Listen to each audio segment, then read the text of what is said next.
Councilors, the appointed hour has occurred. All set upstairs?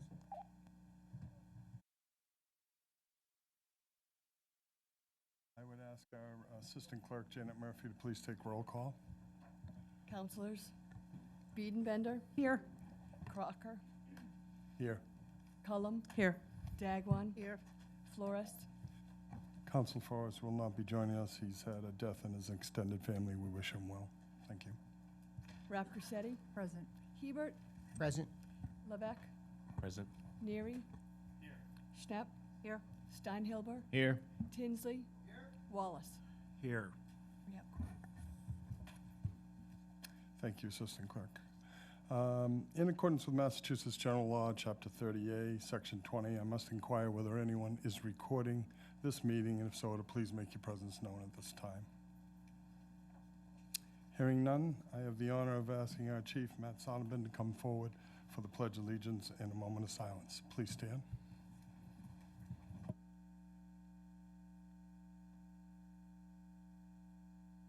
Mr. President, members of the council, thank you for inviting me here to do this. At this time, I'd like to ask your permission to invite the Barnstable Police Department Honor Guard in here to help us present the colors. Sergeant Labor, please present the colors.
I've been asked by President Crocker to say a couple words about our dear departed friend, Sergeant Jason Sturgis. First, I would be remiss if I didn't thank the community for all of your support. A year ago when Sean Gannon died, you came from everywhere to help us out and get us through a tough time. And again, you have answered that call and you've been there in our hour of need. Many times police cars go to your houses and are there to assist you in dark times, but when we were down and hurting, you came forward with words of encouragement, cards, letters, phone calls, bringing food to the family, stopping by the station, and been there so strongly supporting us and letting us know that what these men and women do on a daily basis are truly appreciated. And that Jason meant something to you too. The letters from the homeless community letting us know how well he reached them and touched their lives and we're able to help them. Jason was only with us for 42 years. He didn't reach his 43rd birthday. He was with the Barnstable Police Department for 19 years. There's nothing I could say to add to his legacy or to completely describe how truly we love him. There was no adversity he didn't face with a smile on his face. When anybody ever had any downtime, he was always having a good joke or a good story and good things to say. He was one of the most positive people. Even when he was feeling stress or anything, he was one of the most positive people I ever knew. And it was truly an honor to know him. And my heart breaks for Sarah, Paige, Charlotte, and Keith. And I know that this community will continue to be there for them throughout their lives as they grow up, and they can truly look back with pride at how special a man their father was, that the community rallied around them and take care of them because he was so good to the community. I truly thank you. So now I'd like to ask you to join me in a moment of silence for Jason and all our other loved ones that we've lost throughout this time. And I'd also ask you to keep Counselor Flores in your heart and your thoughts and prayers as he's going through a loss of his loved ones as well. Thank you.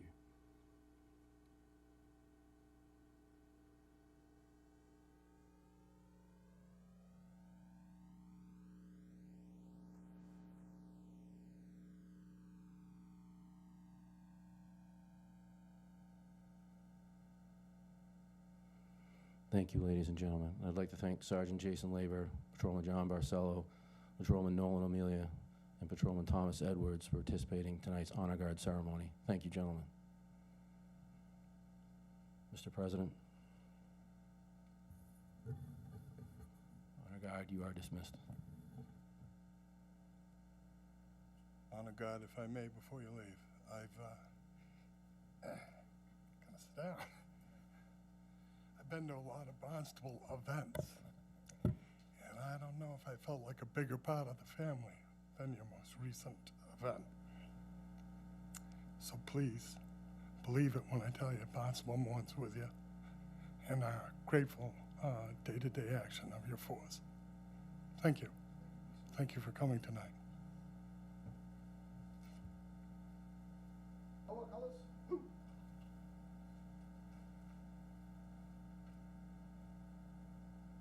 Forward. Live. I don't live. I don't live. Live. Live. Live. I don't live. I don't live. Live. Live. Live. I don't live. Mark out. Woo. You did. Right. Forward. Live. Live. Live. Live.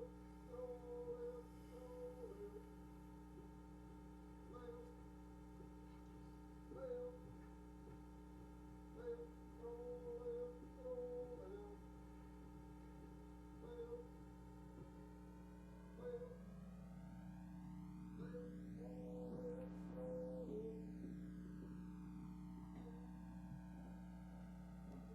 Mr. President, members of the council, thank you for allowing us to be here tonight. It is a privilege to live and work and serve this community. Thank you. Thank you, and thank you to the people who serve in the back of the room, too. Thank you very much for being here tonight.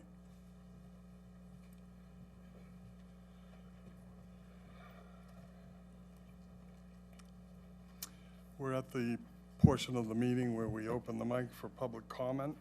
I would ask anybody to come forward, and please expect to be comfortable with a 3-minute discussion, and feel free to come forward one at a time. Would anyone like to be heard?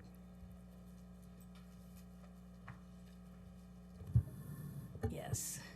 I would also like to say that I'm very sorry for the Sturgis family and their friends. It's very sad.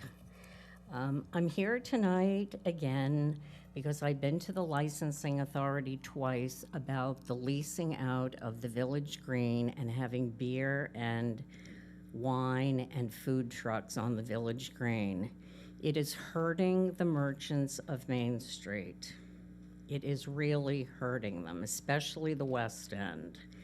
And also the leasing out of the retail stores that have been built on the Village Green. 3 of them are permanent, 2 of them are removable. These are in direct competition with people who sell gifts, T-shirts, anything like that. They're selling the same thing. They're selling dresses, shoes, everything over there. They are retail stores. It is not a museum. It is not an art display. It is a retail store. And during the Father's Day car show, we had about 15 food trucks on the street. And let me tell you, it hurt us. We love the car show. We always have, and they've always had a crafts fair on the Village Green. The Village Green is for people to enjoy themselves, to have band concerts, to come with picnic lunches, to meet, throw a ball around with their kids. It is not supposed to be rented out for the town to make money off of it, and that's what the town is doing. I was told by licensing that the town manager approved this and that I had to come before you. Do I have to go all up and down the street and get a petition signed by the merchants for you to listen? I don't know, but I think it's wrong. Also, they have food and beer trucks on the Azleton Park. That was a police officer also. I knew Michael Azleton. I worked with him. And I don't think you would be having food and beer trucks at the Kennedy Memorial, so I think you need to respect that also. We have 74 places in town where you can get something to eat or drink, and the town does not have to be part of our competition. We already have enough competition among ourselves. It is an overabundance of businesses on Main Street, and many of them are struggling really hard this year. And the long table that many of you went to, I'm sure you had a great time, but the street was closed for 8 hours.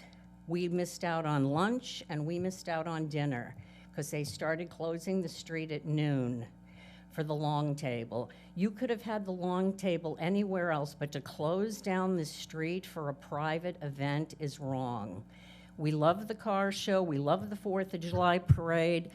This has nothing to do with the Play in the Streets Day. This is about private people having fundraisers and functions and being able to close the street. There was no business on Main Street during that long table. There was nothing going on. You choked off all the traffic that goes down the street. So we've had so many days this summer that are a complete wash due to weather, whatever, but it has been one of the worst years I have ever witnessed in 38 years that I've been in business. And you guys need to listen to me. If you want me to get a petition and have people sign it, I will do it. But I can tell you, I am the voice of a lot of people, and everything is not hunky-dory. So please listen to me when I say you don't need to compete with us. Thank you very much. Thank you. Anyone else wish to come forward, please sign in.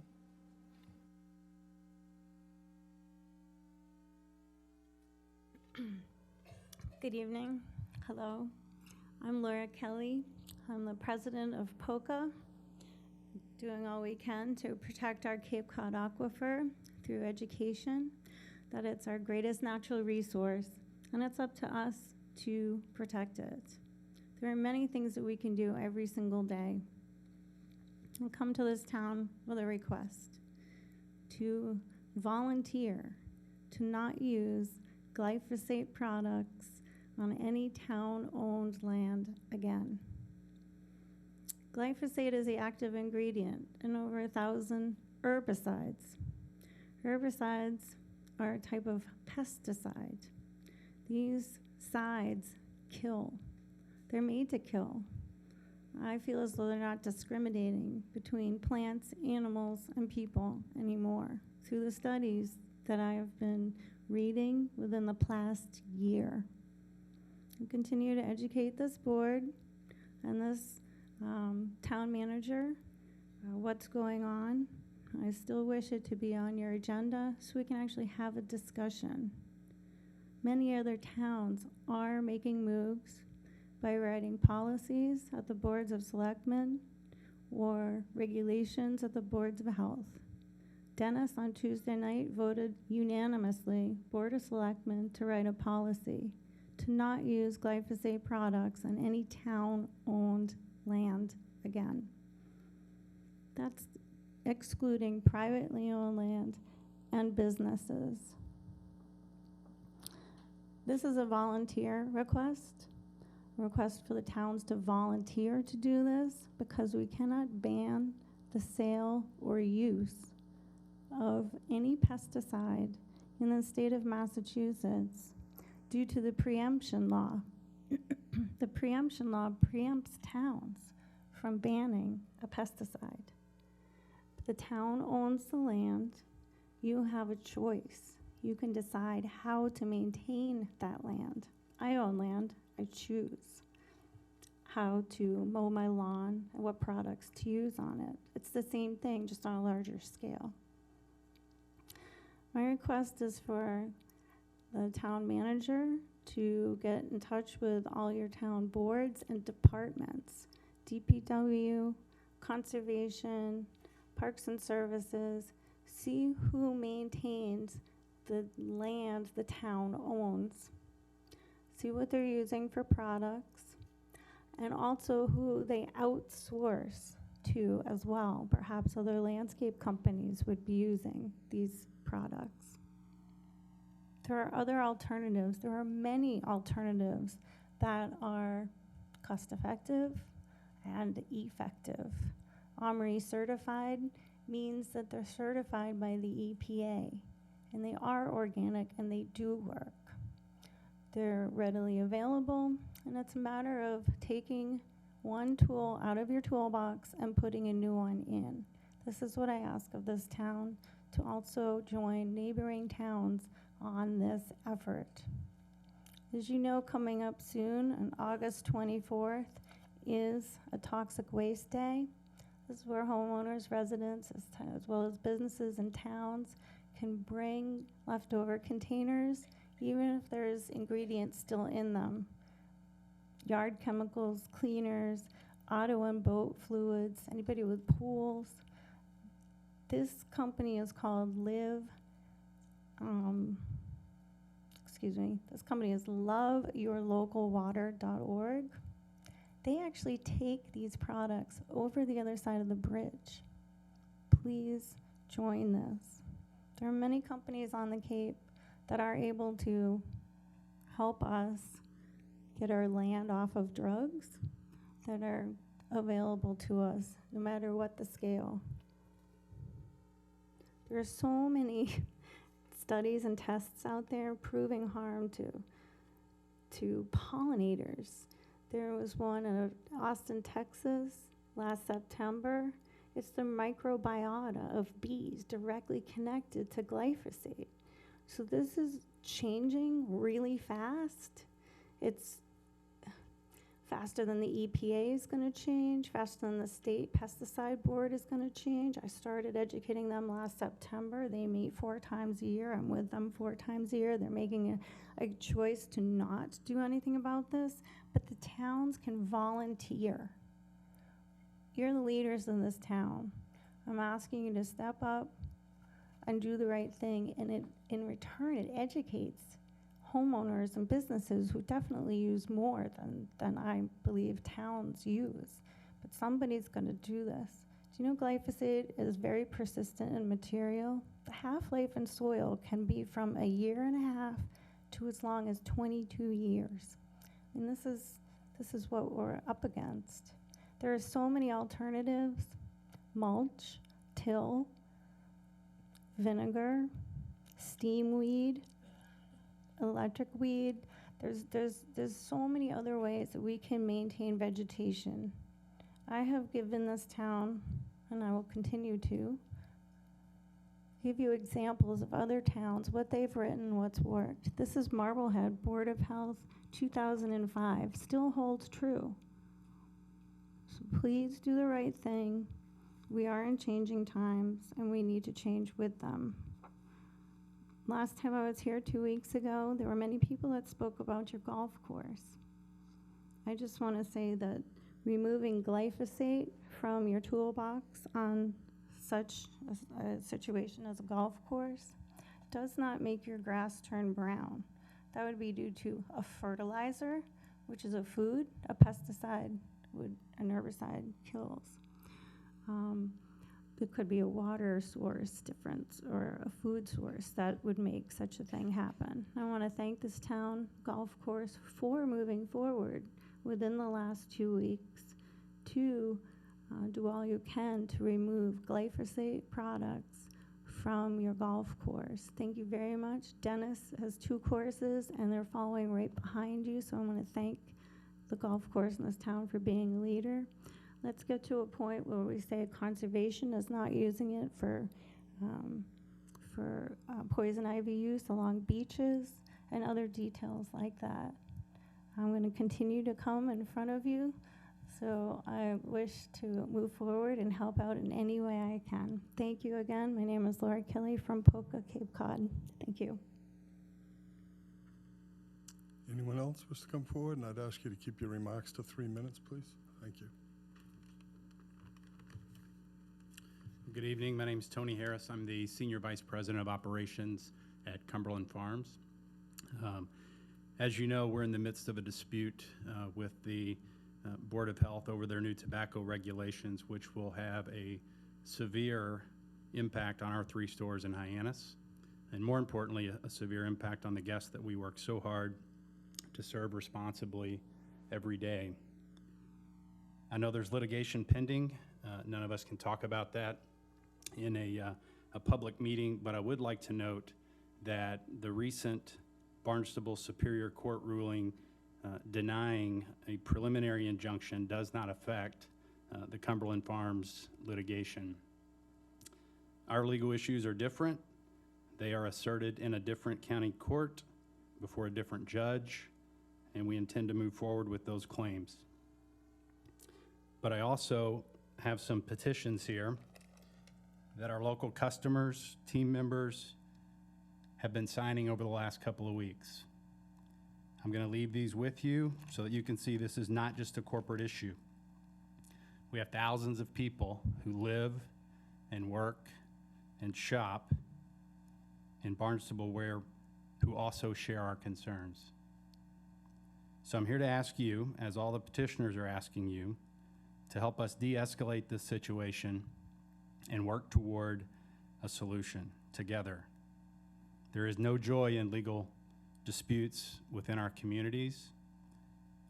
And what we're asking you to do is to leverage your positions as leaders, as stewards of the town's finances, and as the folks who appoint the board members to help us forge a different path forward. The petition reads, "We, the undersigned, wish to express our support for our local convenience stores and our opposition to Section 371-11G of the Barnstable Town Code as amended on May 28, 2019. We respectfully demand that the Board of Health and the Town Council take all necessary steps to ensure that this arbitrary and unwarranted regulation is promptly repealed, because local government should protect consumer choice and promote fair competition, not undermine it." The next Board of Health meeting is on the 23rd. I understand they'll be discussing how to proceed with their regulation. With the temporary moratorium set to expire at the end of this month, there's still time for you to weigh in, to even attend that meeting as representatives of your constituents and of the town government. I'd like to close by saying that I do admire that the board at least put a temporary hold on the regulation to regroup and revisit some of the issues that have been raised. And I also respect the fact that the town is attempting to be a leader in tobacco control. That's a laudable goal, and we share in that. And there's plenty of common ground there to get to a better resolution. You're in a very unique position to help the stakeholders reach that common ground in a way that avoids protracted and expensive litigation for all parties involved. Thank you for your time and the opportunity to be heard. You could leave that with the assistant clerk. Thank you. Before we get started, asking everybody, it's got to be 3 minutes. We're not going to go on without breaking out the stopwatch or something. So please, let's be considerate of everybody who's waiting for the activities of the night. Thank you. I hope I can meet that request as I had it in mind.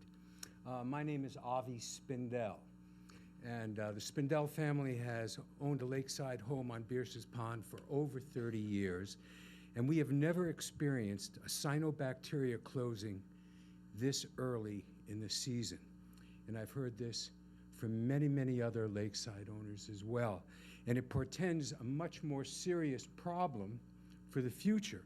Our lake abutters and I are coming to you to seek your opinions and your guidance on the proposed sewage treatment plans for Lake Waquaket.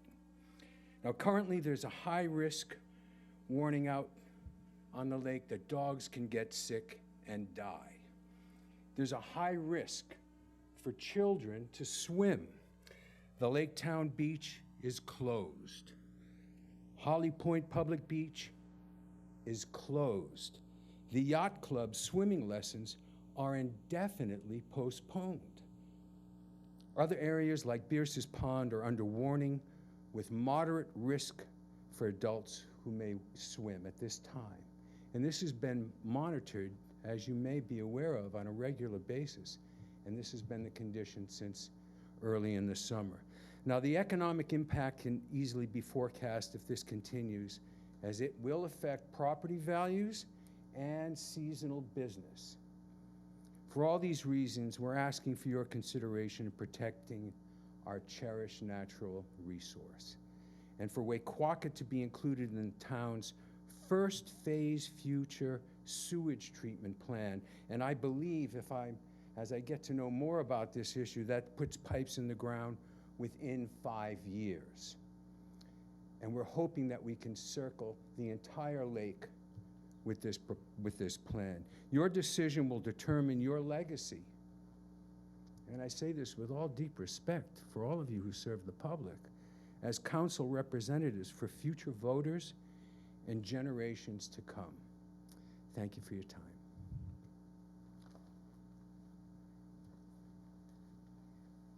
Anyone else, please?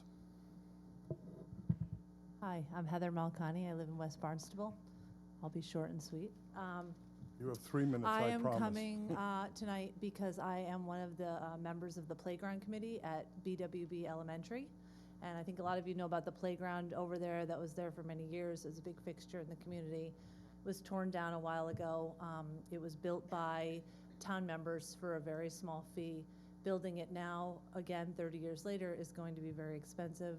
We've been raising money over the past since Tracy and I and Megan have been working on it about 14 months. We've raised about $80,000 with the school from the town, a lot of it in really meaningful contributions of $25 and $50 that people in the community have sent to us, and that seems significant to us. And we also have, the CPC has promised us $375,000 toward it. I'm coming to you tonight because we are trying to figure out how to get the playground built. And we're having a hard time figuring it out with the town because it seems very circuitous. So I think in the coming weeks and maybe for the duration of the summer, we'd like to email the counselors and see what we can do to have you help us if there's anything you do, not money, but in terms of getting the project to move forward, because we are at a pretty close to, right now we have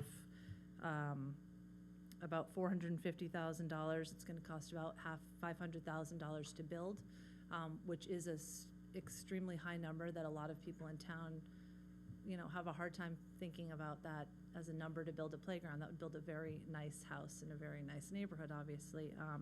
But we're close to that number. We'd like to get the playground built. And also, this is such a great town. I'm from Centerville, graduated from Barnstable. I've lived in Cambridge for a long time. I've now moved back down here, and my son graduated from BWB Elementary. So I don't have a stake in the playground over there. I'm not going to be playing on it. Maybe. But I think it's awesome to have something like that in the town, a place where you can go. There are the giant fields in the back. Families can go out and have picnics. It would be a great spot. And the Centerville playground is like down in that little ditch. It's kind of rickety, kind of splintery. And I think Osterville's gone. So we're just trying to get this playground built for the school, but also for the town. It'd be a great spot for everything. So we'll be in touch, hopefully, and get some information of what else we can do to see if you can help us. Thanks. Could I make one suggestion? Could you seek Sure. out Cynthia Lovell? She'll be able to be your contact so you can disseminate information to the counselors. Thank you. Thank you. Anyone else wishing to come forward? Please.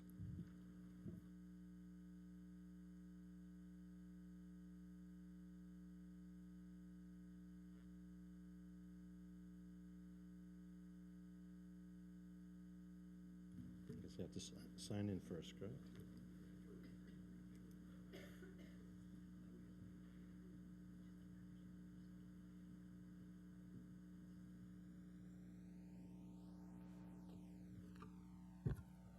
Thank you, Mr. President and members of the council. My name is Frank Ward. I'm from Centerville. I live on Lake Wequacket. I think I'll echo some of the items that the other gentleman has already mentioned. My topic is the town's comprehensive wastewater plan. I had the opportunity to watch the January 2019 town council meeting, although Ms. Cullum doesn't think many people watch you. I took the time to watch, ma'am. And you were briefed on the status of the plan. I believe that under your leadership, the town's developed a great process to review the wastewater needs of the town. It's actually a fabulous process. And I'm thankful that you're creating this comprehensive plan. It's great that it's being developed. And on page 12 of that presentation in January, it said the plan is changing, the plan is flexible, it's adapting to community needs and desires. You're looking for public feedback. At the end of that presentation on page 50, it said, next steps, continue public outreach and plan evolution. I'm here hoping to help that plan evolve. Trying to give you the public feedback that I hope you're looking for so that the plan will evolve. Because that current draft only includes the south side of Wequacket in phase 1. You've been briefed on the process, and since then there's another meeting in January where Mr. Santos said we review the environmental impact of our plans and they're generally positive. Not including the area around Lake Wequacket will likely result in 750 acres or 3 billion gallons of fresh water turning to a green mess. Much of it's already a green mess right now. The cost of the cleanup is probably greater than the cost of the sewer plan. Please don't wait for the cleanup. There are 1,000 families on and around the lake that are very concerned, that are coming to visit you. One is already here tonight. We're asking for your help. So, Council, there's more information now available than you've ever had. Wequacket has the significant cyanobacteria problem, and we need your help. We need your strong leadership to save the lake. In 2019, Lake Wequacket and Stewart's Creek were the #1 sewer priorities of the town. At that time, some very vocal residents spoke against sewers because of the 100% burden placed on the homeowner. And the 2009 Town Council did not approve Wequacket. It's 10 years later. The algae's blooming and it's flourishing, and it's in early June. The same residents have now seen the light that we're protesting, and more precisely, they're seeing the floating green algae and the beach closed signs. Now they're becoming believers. The Wequacket Yacht Club, as the other gentleman said, is shut down. The town beach is closed. The entire Beers portion of Lake Wequacket has the warning, toxic algae present, unsafe for people and pets. Do not swim, do not fish. That's not a good sign. And it's also at the town beach. So the new information is that the septic is leaching into the field faster than we ever anticipated. We cannot wait 20 to 40 years. Many more residents will be coming to visit. Please listen. Mr. Crocker, President Crocker, you said this group has to stand up and make tough decisions, and I applaud that. This decision should be easy. The entire Wequacket area, there's a detailed plan that was there in 2009. It's on the shelf. Take it off the shelf, please. Mr. Ells is very familiar with it. I'm certain he would help take that off the shelf. It's ready to go. Please use it. The 1,000 families that live on and around Wequacket will thank you if you make this happen. Thanks for listening. We'll be in touch. We need your help. Maybe a little more than 3 minutes. Sorry, Mr. President. I owe you. Thank you.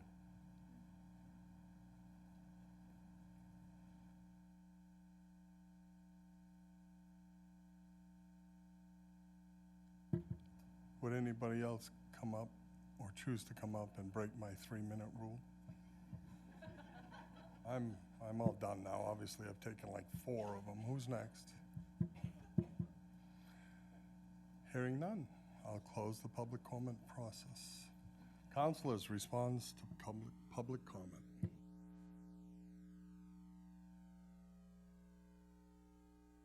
Yes, Councilor Snap. Thank you, Mr. President. Thank you for all coming out and giving us a lot to chew on. I wanted to jump right into what Mr. Spindler and Mr. Ward talked about is high levels of cyanobacteria.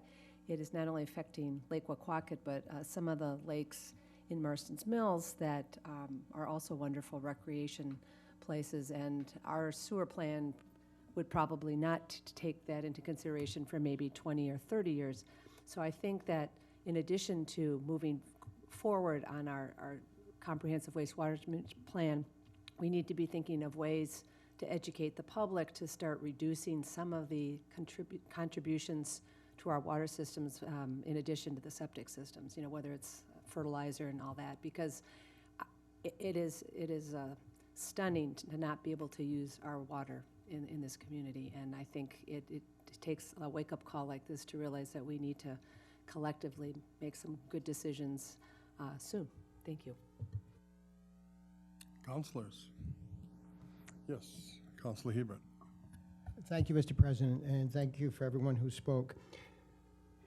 And I don't want to use the word lightly, and nor is it to cause tremendous concern, but anyone who's not aware of the crises that we're facing, they're multiple.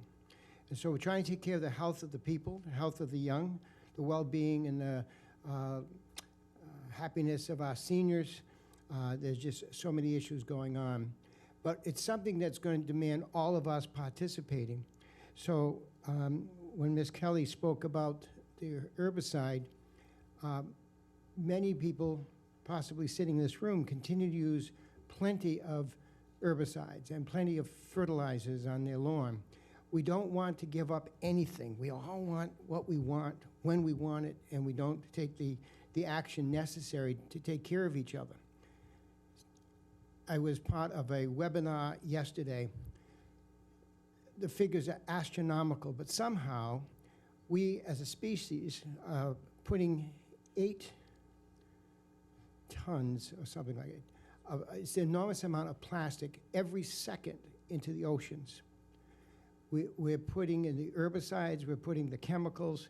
We are literally killing each other.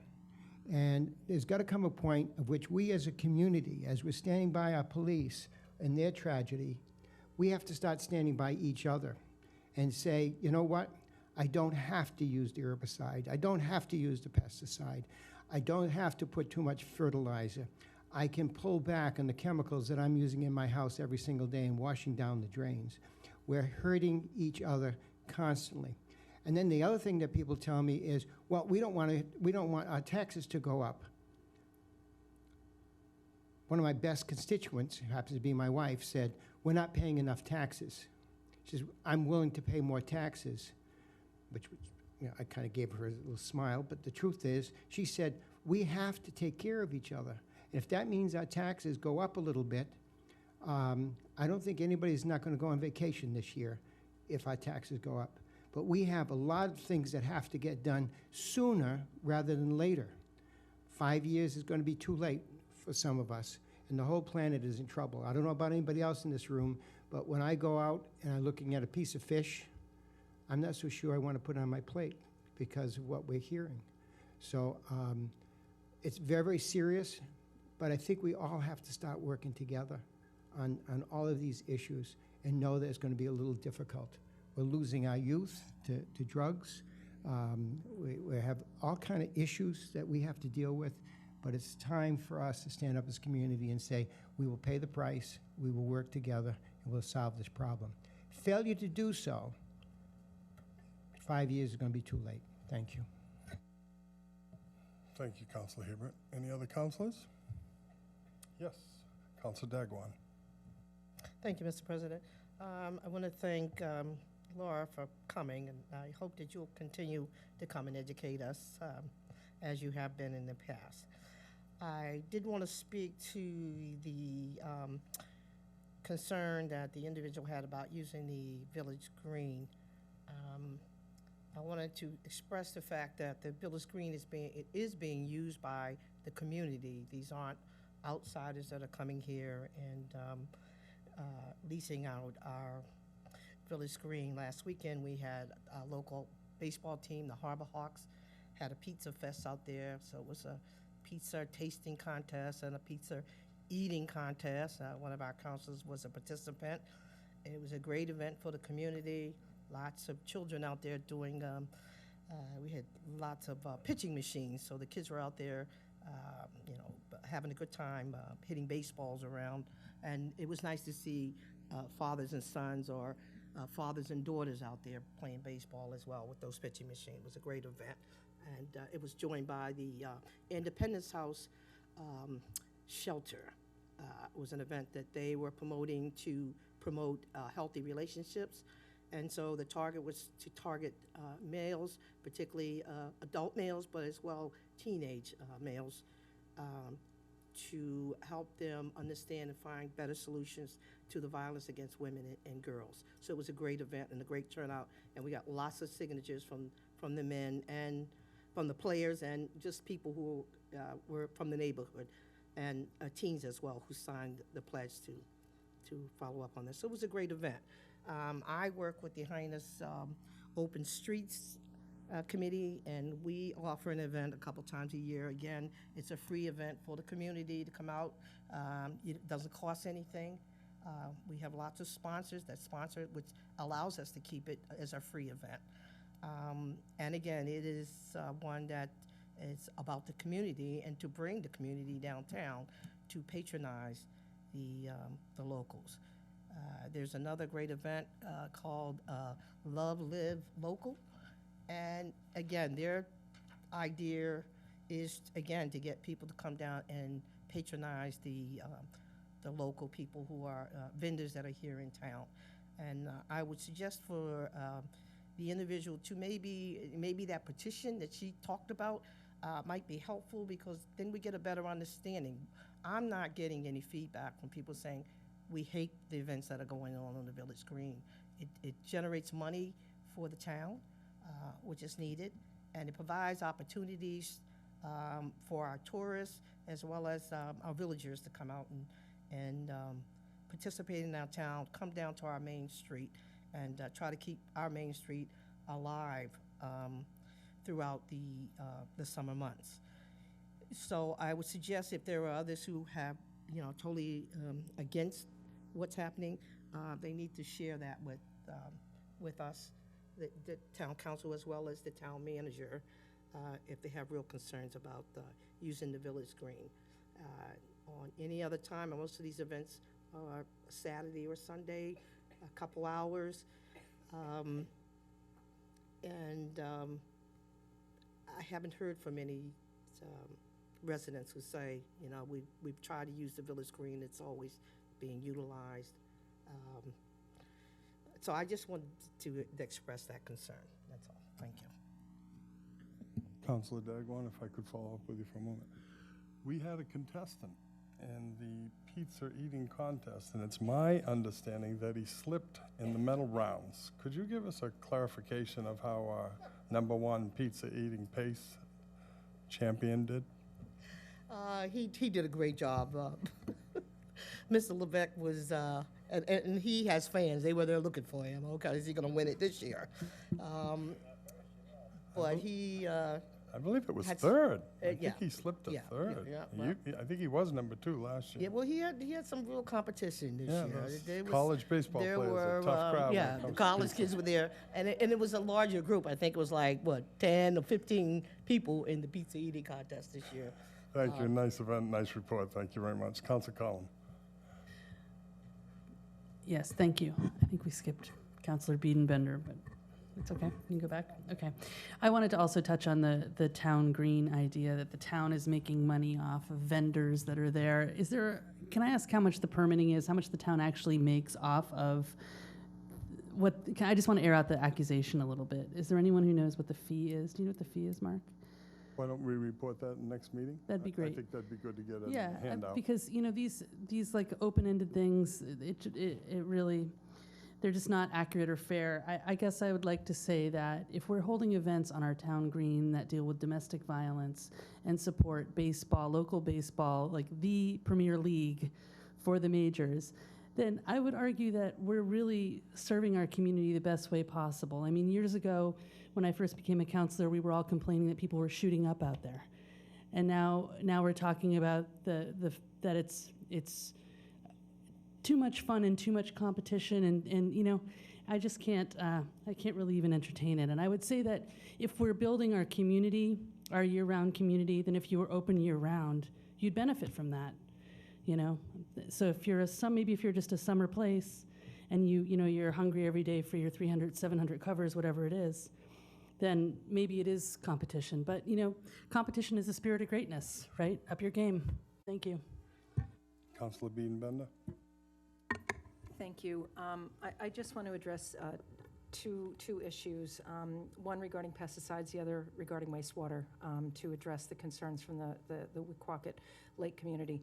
But first about the pesticides, just to say that, and Laura, we appreciate you coming here, and I know you've done incredible advocacy across the Cape. You were recognized by the CIDC for your efforts, and you've been leading the charge on this. But I do just want to say that just because we don't have a written policy on this doesn't mean that we're not being very vigilant and doing everything we can to reduce the use of toxic pesticides on our town-owned properties. Our town manager has worked very closely with his departments to make sure that we are using organic products whenever it's possible, as much as possible. And I'm not saying that, you know, I'm not saying that is window dressing. It is a concerted effort. And part of the reason for that is because the most important resource that we have in this town, and in this region, is our water, right? It's essential for life. It's also essential to our economic health. So for those reasons, not to mention just the right reasons of doing right by the environment, we take the use of toxic pesticides very seriously. In a similar vein, the town is taking very seriously and understands the urgency of our wastewater management situation. And there are plans in place. There are shovels that are going to be going into the ground. We're expecting this fall to start some main septic lines in our town. And Wequaquet is along that main spine of that septic that is supposed to be going in, hopefully over this next 12 to 18 months. So just know that the town has as a priority, it's not just its overall wastewater management plan, but actually getting ready to put shovels in the ground. I had a long conversation with our town engineer yesterday morning and looked at the plans. He showed me the flows and how different projects were going to get laid out. This morning I met with our chief financial officer to talk about all the financing potential options that we have. So just know that the town takes this as a #1 priority without a question. So please just find some assurance in that. No, it's not, I'm sorry, it's not a give and take. Sorry. Any councilors from this side? Yes. Councilor Rapcorsetti. Thank you, Mr. President. Thank you. With regard to Ms. Carey coming out about the events, I concur with Councilor Cullum, but perhaps with the reconvening of a new asset management committee, that could be a topic on that agenda, just to air it and get it before the council.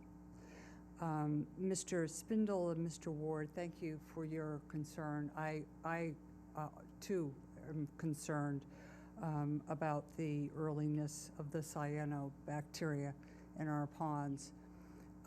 Tonight we have an appropriation of $1 million towards putting infrastructure in the ground in Finney's Lane. And it's relying somewhat on Vineyard Wind, which is a little concerning because of Vineyard Wind's little bit of setback with regard to that.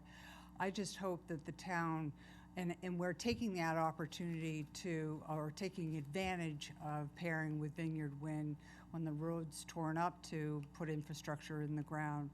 But I would hope that we keep proceeding at a pretty fast pace to provide infrastructure and treatment of our wastewater on our own without relying on anyone else. So I'm looking forward to accepting the comprehensive wastewater management plan when that's presented to the council in the fall, and I look forward to seeing this happen soon, because the degradation of our waters is pretty frightening, how it's happened so rapidly over the last decade or so. And with regard to fertilizers, the town has implemented an ordinance as far as regulating fertilizers. So that's a contributing factor to the cyanobacteria, but also phosphorus.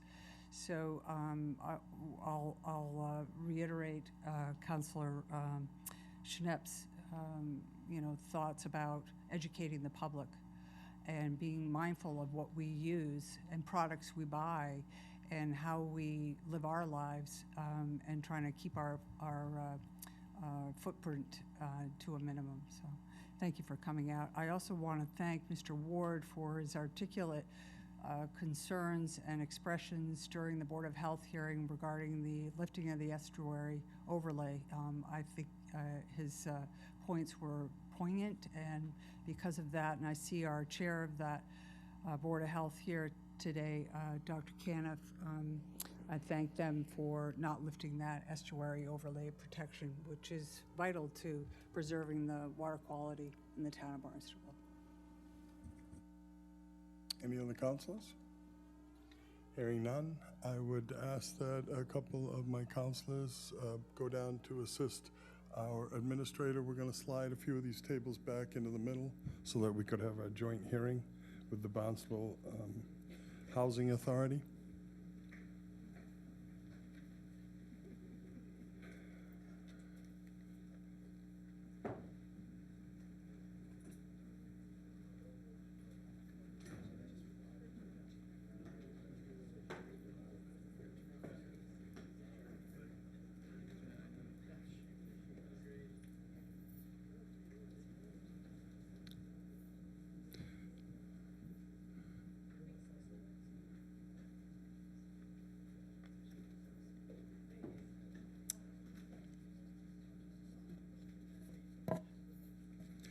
At this time, I'll let people know that in my hand, I have proof of publication in the Barnstable Patriot publicized on May 24th, 19 for this public hearing, and again on May 17th, 19 for this public hearing of the joint boards. The explanation for the process of the joint meeting. The joint meeting with the Barnstable Housing Authority is being conducted under Chapter 3-6, of the Town Charter to fill a vacancy in the Barnstable Housing Authority, sadly caused by the passing of longtime Commissioner Richard Cross. The Barnstable Housing Authority places ads in the Barnstable Patriot on both the 17th and the 24th, seeking applicants to fill only received one application from Michelle Mendez. The Town Council and the Barnstable Housing Authority will conduct an interview of Ms. Mendez, and at the conclusion of the interview, there will be a vote taken by the members of the Town Council and the Housing Authority to fill the vacancy for the balance of the unexpired term of Mr. Cross, which term expires November 2021. I would now ask members of the Barnstable Housing Authority to please come forward.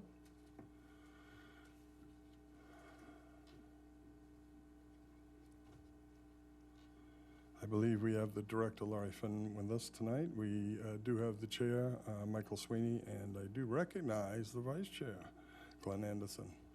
Mr. Chair, when you get seated, please introduce your committee.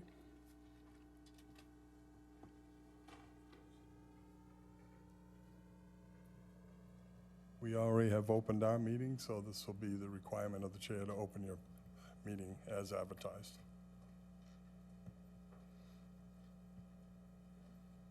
Yes, Mr. Chair, it's all on you. You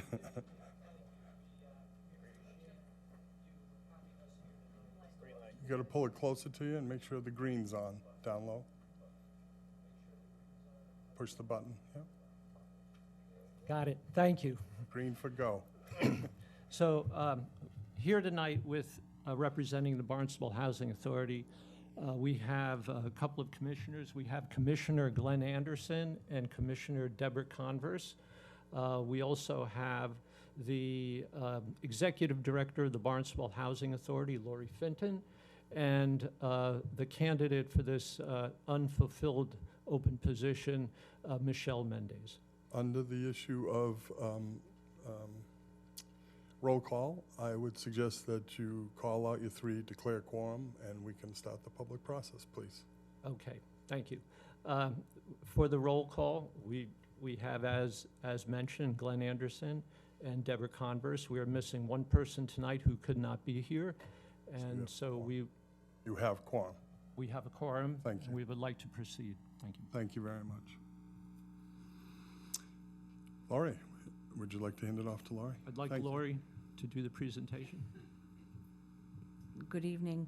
I'll just go ahead and read what I have. On February 20th, 2019, the Barnstable Housing Authority's longest-serving board member, Richard A. Cross Jr., passed away.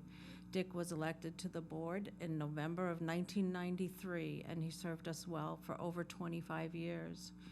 Dick was fair, he was kind, and he cared about his fellow man. There, but for the grace of God, go I. In order to find candidates for our empty chair, we had to draft an advertisement for the newspaper. After the advertisement was approved by the town clerk, we ran the ad in the local paper, in the Barnstable Patriot, for 2 consecutive weeks.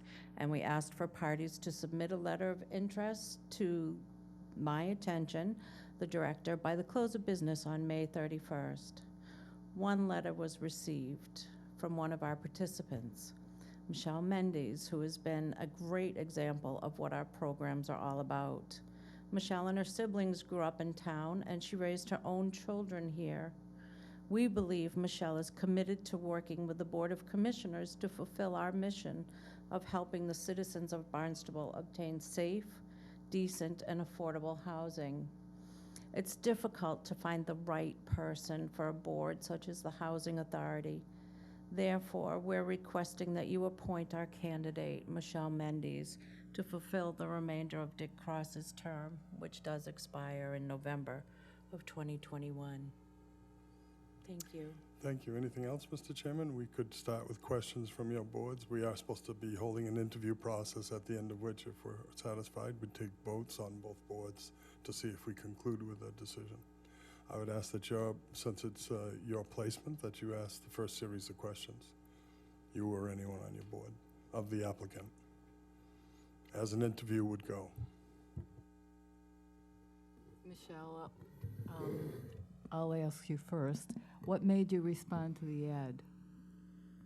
Well, Lori presented me with the idea, and I feel, as most things in my life, if an opportunity presents itself, then I should take it and I should run with it. So when she offered it to me, I pretty immediately said yes. And I don't know a lot about the committee. I've been in, this is my 3rd meeting was tonight, and I'm learning very quickly a lot. I do have a manual that I've been studying, and I'm very interested. This program has helped me in a time of need. It's actually been 10 years that my children and I needed these services, and they were available to me. There was some legwork to be done, which is great because anything I believe worth having is worth working for. So we did that, and now my children are grown, just grown, last one in college. So this is gonna be, this portion of it is not gonna be that much longer for me, but I appreciate what this organization has done for me, and I want to give back. And if I may ask another question, I know you benefit from the program, but what is your work experience? Because I know you've been working forever. Bring to this position too. Well, I've worked with the community most of or all of my working life in one form or another. I've done a little office work, but mostly I've been in the service industry working with the community, and I am in a management position at this point. So I just feel that I'm that kind of connection between the board and the community. That there are some questions that I've heard come up in the board that I have personal experience with in the business field and out in the community. So I hope I fit that. Already helped a lot, actually. I don't know if I have a question more than a statement. I've been lucky enough to know this young lady since she's 5 years old as a teacher at Hyannis West Elementary School, and it's been wonderful to watch her grow up to be a young woman and carry on the way she has. So we welcome her to this committee if everyone votes this way. I think one of the things that she does bring is that she has been part of the programs. She has been part of the housing. She knows, and people will talk to her. And at one point, I believe the DHCD was kind of requesting that we have somebody on the board, or they were proposing that everybody in a housing authority have somebody on the board from the housing or whoever would be benefiting from that. So she fits that need as well. So, but I would like to just say I very strongly agree that she would be a wonderful asset to our committee. And without a question, my question would be is, with the hard work, are you ready to go, Michelle? Ready. A question, Michelle. If there's a certain challenge that you see with stepping into this role, what would it be, and how could we as the existing commissioners help you? Certain challenge.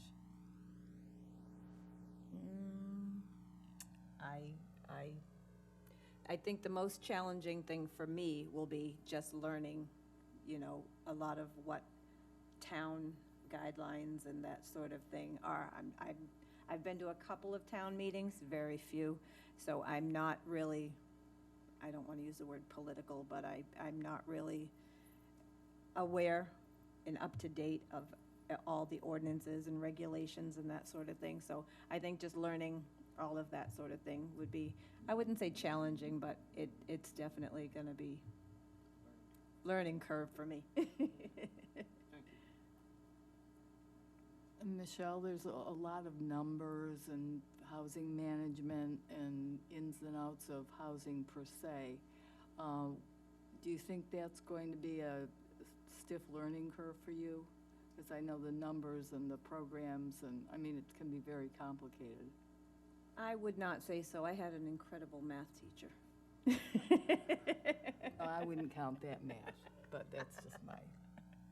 No, I've been in the service industry, like I said, for most of my life, and there's a lot of figures, and it's, as a server, I have served tables for many years, and a lot of people say a monkey can do it, but it's really not true. There's a lot that goes into it, and nowadays everything is computerized and that sort of thing, but when I started way back in the Stone Age, you actually had to add and figure tax, and you had to know the tax and all of these sort of things. So I believe I can handle it. I would ask my councilors if there are any questions you'd like to ask of our applicant. I'm headed this way. I'd start down the end with Councilor Hebert. Thank you very much. Thanks, Michelle, for being willing to do this. I just want to clarify, are you still in Barnstable Housing Authority housing? Yes. And is it your intent to... Oh, sorry. Is it your intent to continue to be there? For a little, yes. Okay, good. Not for any extended period of time, but Okay, yes, okay. yes. So my concern is, I know that the Commonwealth has asked that every housing authority within the Commonwealth of Massachusetts, which every community has one, to work towards achieving the goal of having at least one of the commissioners be a resident in the housing authority. So I just want to confirm that this is a spot that you would be filling, that the Commonwealth is very desirous to have filled. Yes. The other part of it is, since you have experienced this and what the work is, which is very hard work to be on the commission, the housing commissioners don't get the credit for the work that they do. So the figures aside, that's really the executive directors to keep that all lined up, and the auditing is rigorous and well done. So the commissioners really is to have the passion to provide as much housing as we possibly can for our elderly, veterans, our disabled. So that's really the function of it, and I think you have that kind of passion. So thank you, Michelle. Thank you. Councilor Dagwan?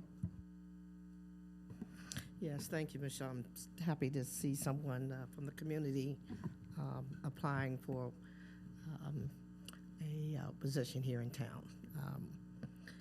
My question would be concerning advocacy. We often get clients from the Housing Authority who feel as though they're not being heard, or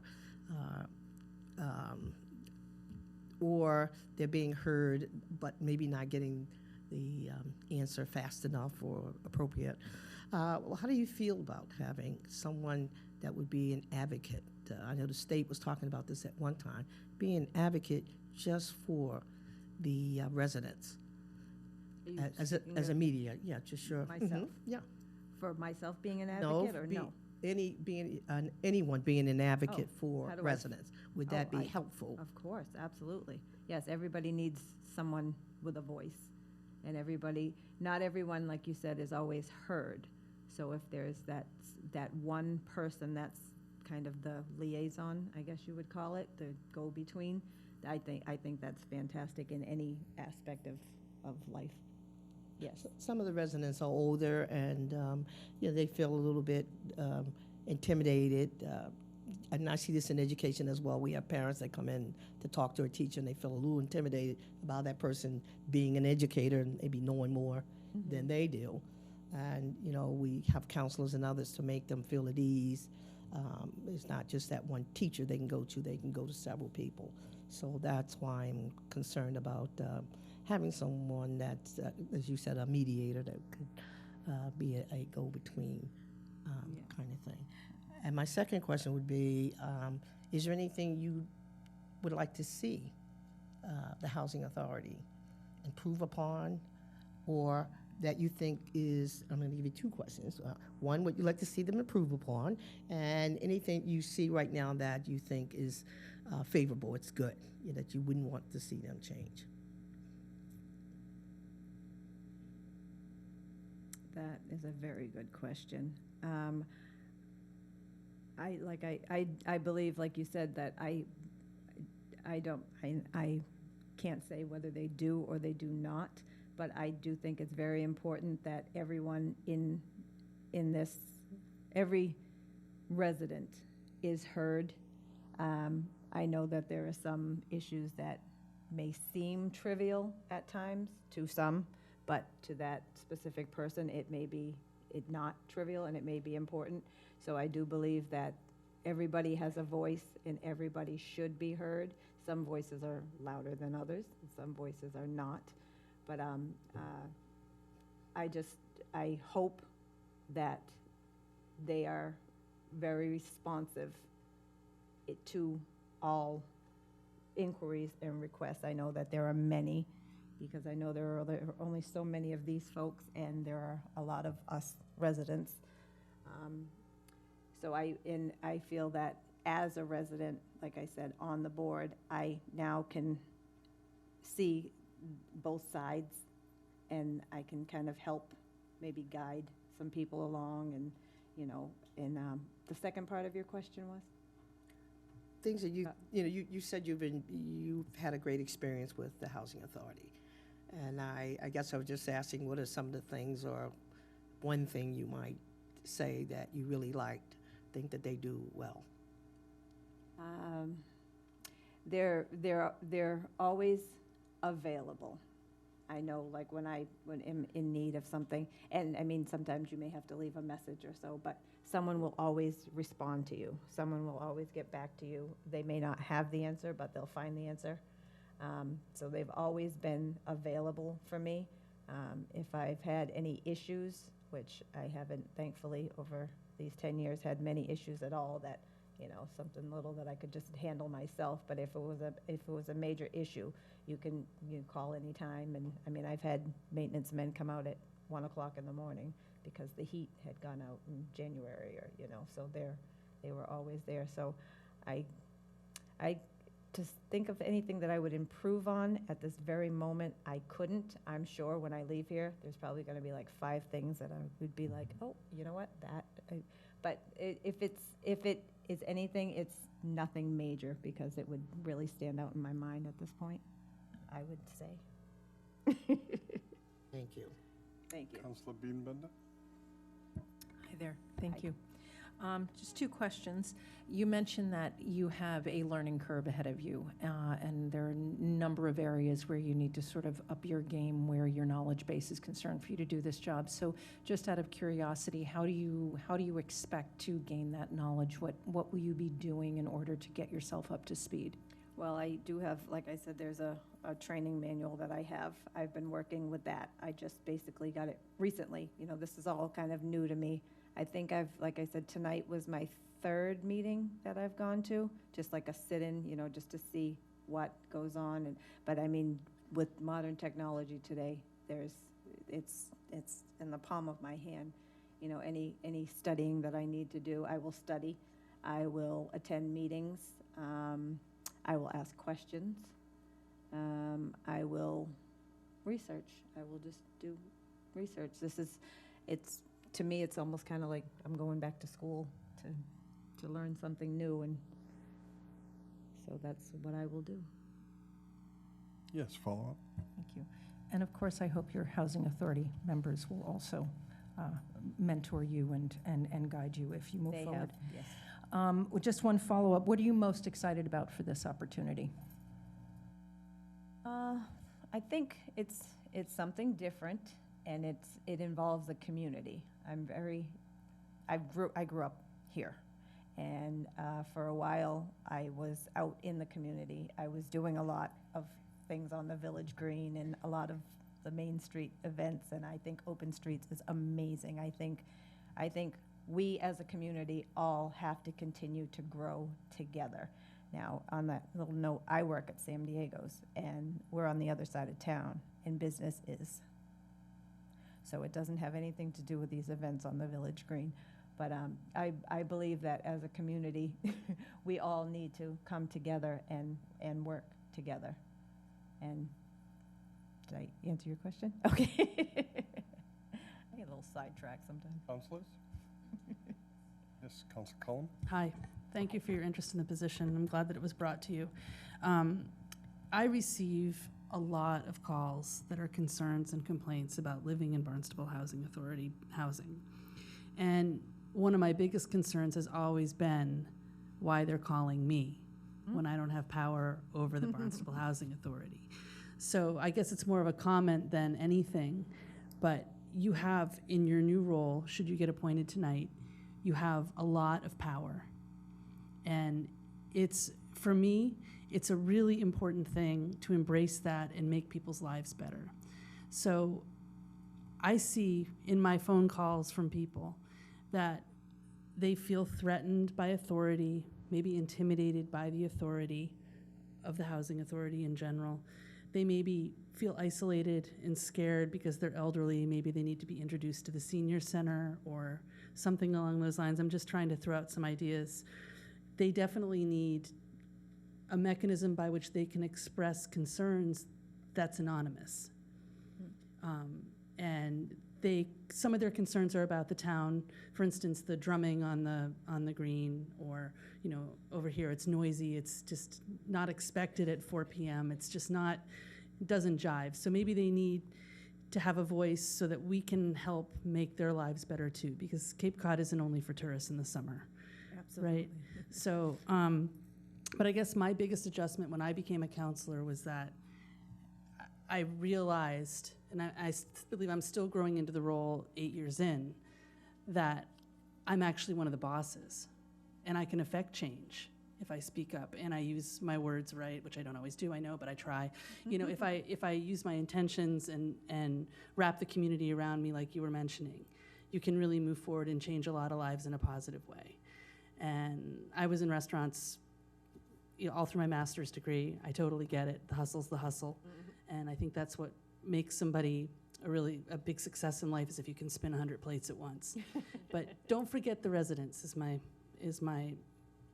word. Since you are one, you have a really, really strong platform to really be able to help people. Yes, absolutely. Thank you. Councilor Snap. Thank you, Mr. President. Again, thank you, Michelle, for wanting to take on this responsibility. And my fellow councilors have given you a lot of opportunities to give your strengths and your concerns. And I just wanted to pass on a piece of advice, that there's never a question that is stupid or unwarranted. And I mean, believe me, this is a complicated discipline. There are lots of acronyms. And at any time, if you have any concerns, please, stop for a moment and ask the questions that need to be raised. And I think that will also address some of the concerns if residents are not feeling like they're being heard. And I know that it's a nice feature of the Housing Authority meetings that they rotate from, development to development, so there are opportunities to always get that feedback. So thank you again for stepping up. Thank you. Any other questions, Councilor? I'll ask one myself. Obviously, a number of the issues is the way the committee spends money, improvements, votes for the associations. How do you feel about looking at prioritizing construction? How do you feel about putting forward documents that talk about a protocol inside a facility? How would you gain the knowledge for those two items? I would, in the beginning, listen and observe and just really kind of weigh those things out. And then as I grow into this and learn more about it, I would have my knowledgeable input. I wouldn't want to really give a lot of input to something I don't have a lot of knowledge about or I haven't researched. But I would definitely research those things, because I believe anything that comes up is important. And I don't believe that that the committee should just, vote one way or the other, which I have not seen yet. They put a lot of thought into the decisions that they make. They do a lot of research. I've heard a lot about accepting low bid offers, which is fantastic, because you don't want to just throw a bunch of money around, especially even if it's free money, so to speak. You want to make the most out of your dollar. So I think just being with this group and listening and learning, we'll make a lot of right decisions for the residents, which is, I am one, so. The only thing I would advance is I'd ask you not to lose your common sense compass. So please hang on to that in your pocket at all times. Councilors, I give Councilor Hebert down the end again. Thank you, Mr. President. This is kind of a follow-up, but it's also the public is listening on television, and we have good people here in the hall. And so I was a commissioner on the Barnstable Housing Authority, and it's a quasi-government agency, but it is highly limited to its capacity to either build new facilities and to continue to maintain the facilities that they do have and operate in the best efficiency that they possibly can. But the Housing Authority is limited by its budget and what it can and cannot do. And they can't tax. They don't have a way of gaining extra revenue. So people sometimes don't understand really the burden of running a housing authority. It is very, very, very difficult. You have a lot of people with a lot of needs. So everything from parking to crossing the street in front of your buildings to nuisance noises and the whole ball of wax. It's a lot to manage and to supervise. So and nobody was born to be on the Housing Authority Commission. It takes a long time to really learn. And as one counselor said, 8 years in. I'm 6 years in, and I'm still trying to get my bearing on what we can and cannot do. But we have the ability to get extra funding and stuff that the Housing Authority doesn't. So you have a lot of limitations that you have to work around. So I ask you not to get frustrated by that and keep a positive attitude and know that your fellow councilors, commissioners are working very hard alongside you with the executive director and the staff. So it's a big operation. So good luck with that, okay? Councilor Rep Crissetti? Thank you, Mr. President. Congratulations, I'd say, because you've passed the test, and that is just having the desire to serve.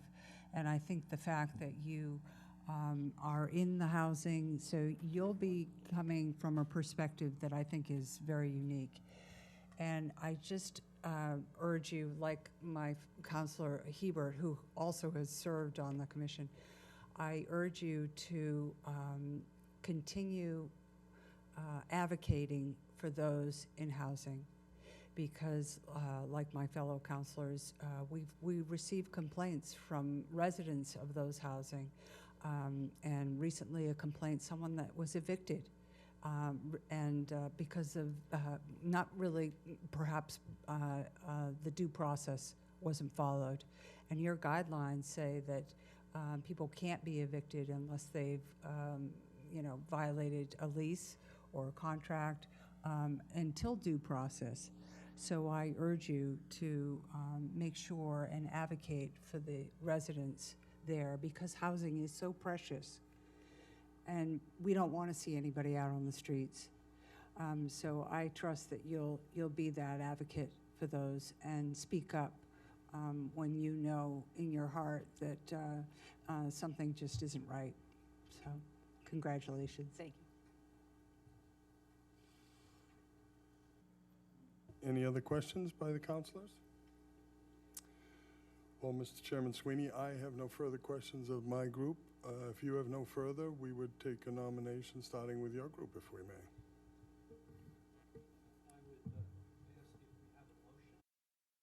I would like to move to appoint Michelle Mendez to the Barnstable Housing Authority to serve the balance of the unexpired term of Richard Cross. Do we have a second? All those in favor? Oh, aye. Aye. Terrific. Please record it as unanimous. My committee, please. Councilor Snap. I move to appoint Michelle Menendez to the Barnstable Housing Authority to serve the balance of the unexpired term of Richard Cross. Second. I have a first and a second. All those in favor signify by saying aye. Aye. Any opposition? Any abstention? Hearing none, that's unanimous on our side as well. Welcome. Congratulations. Thank you. Well,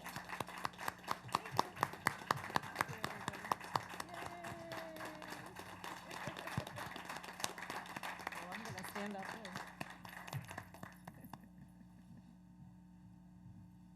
Thank you.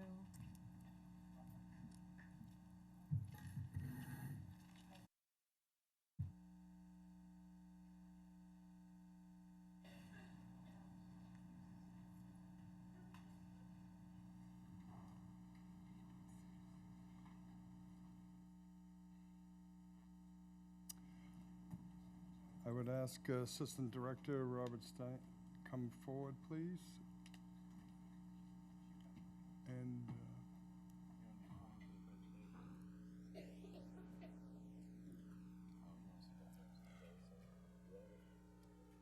what's the matter?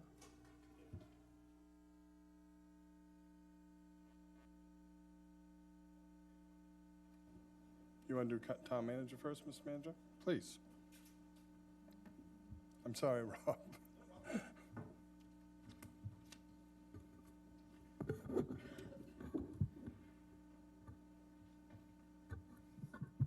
Good evening, Mark Ells, Town Manager. This is my Town Manager's report for the period of June 21st through July 18th. We closed out the FY 2019 with all general fund and enterprise fund operations within their respective budgets. Total returned appropriations for the general fund are approximately $1.8 million against a budget of $169 million. Actual general fund revenue exceeded budget estimates by 3.2 million. The largest contributors to the surplus and the revenue include motor vehicle excise tax, and you can look at the respective dollar amounts in each of these categories: $945,000. Interest and penalties on late payments of taxes, $420,000. One-time payment of $518,000 from the Cape Cod Municipal Health Group. Investment earnings of $400,000. All enterprise fund operations met their respective revenue estimates, with the exception of Sandy Neck and our PEG access channel funds. However, returned appropriations in both enterprise funds exceeded the revenue shortfall, resulting in a positive overall budget. So basically, they did not spend more than they earned, which is something that we're tasked with certainly looking at as we manage enterprise funds. An update from our Treasurer Collector's Office. As you know, our longtime treasurer retired. There was also a charter change which shifted the position of tax collector under the finance department and director. And I want to thank the efforts of our treasurer's department, our finance director certainly, and our treasurer and treasurer's department for an outstanding job during this transition. I also want to thank our tax collector for certainly many years of service. And what I've done here, rather than read each of these, I've listed the many areas. As you know, as this transition's occurred, we've tried to catch up in many cases. We've heard from our residents at times with questions about various issues that were being presented to our tax collector. And this just gives you an update that we're well into catching up on all issues, even during a restructuring. So again, I want to applaud the efforts of our finance director, treasurer, and their respective staffs. We continue our coordination with Fish and Wildlife regarding the future potential to site water supply wells on the 250-acre parcel owned by the Commonwealth that directly abuts the Hyannis Public Water Supply. Town continues with Mass Fish and Wildlife to finalize an agreement that would enable the town to install public water supply wells on the 250-acre pond wildlife management area. Fish and Wildlife did communicate with us today that the access agreement for installation of the test wells is acceptable to Mass Fish and Wildlife, and that the town and Mass Fish and Wildlife have reached final agreement pending signatures of the agreement by both parties, and Mass Fish and Wildlife's receipt and approval of site-specific drilling protocol, just to make sure we're not doing anything that would damage the environment out there. I've signed the agreement, and so Director Santos will take this agreement, forward it to Fish and Wildlife. I expect signatures shortly. And so this is a positive. We're moving positively here after 2 years and 7 months of effort. So I want to thank you all for your support, and thank our staffs for working diligently to get us to this point. It's good to have this opportunity in front of us. We plan to conduct testing on this site and other parcels throughout town this summer, later this summer. On July 18, 2019, the town of Barnstable, so today, we met with Mashpee, myself, Andy Gottlieb, and Rob Steen met with Mashpee, Falmouth, Bourne, and Sandwich, and Joint Base Cape Cod to discuss the regional efforts to evaluate Joint Base Cape Cod for potential future use of wastewater treatment and disposal.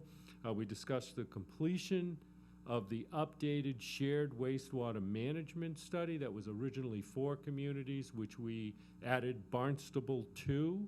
So now there's 5 communities. So the original study was in 2017, and they're going to be coming out with an update in August of 2019, and then subsequent presentations. So the findings are positive from that, meaning that there is merit to move forward with looking at Joint Base Cape Cod for wastewater treatment and disposal. We've also received our response from relative to Joint Base Cape Cod on the letter of interest that they put out with a statement of need, and we responded that we were interested in proceeding with discussions with Joint Base Cape Cod. I've attached that letter, and we've taken that letter under advisement at this point, so you can all take a look at it. It's in your packets. And we'll be discussing that further with you as we review it. The Barnstable Municipal Airport will hold a public meeting on July 29, 2019 at 6 p.m. in the Barnstable Municipal Airport Terminal, first floor conference room, to present its draft public involvement plan, and I've attached the plan for your review. It's also, it'll be available online to take a look at it on the website. Describing the ongoing activities relevant to evaluating sources of contamination at Barnstable Municipal Airport. The meeting will respond to the request for public involvement and will highlight environmental management that has occurred to date at the airport, management of firefighting foams and use of firefighting foams, overview of PFAS and dioxin investigations, protection and management of drinking water for the Hyannis Water District, and next steps in the public involvement process. So I would encourage any and all to review and comment and certainly participate if time allows. The Town Council appointed the Town Manager as its representative on the Cape and Islands Water Protection Fund Board. Our second meeting, actually it not is scheduled, a second meeting was on June 26, 2019.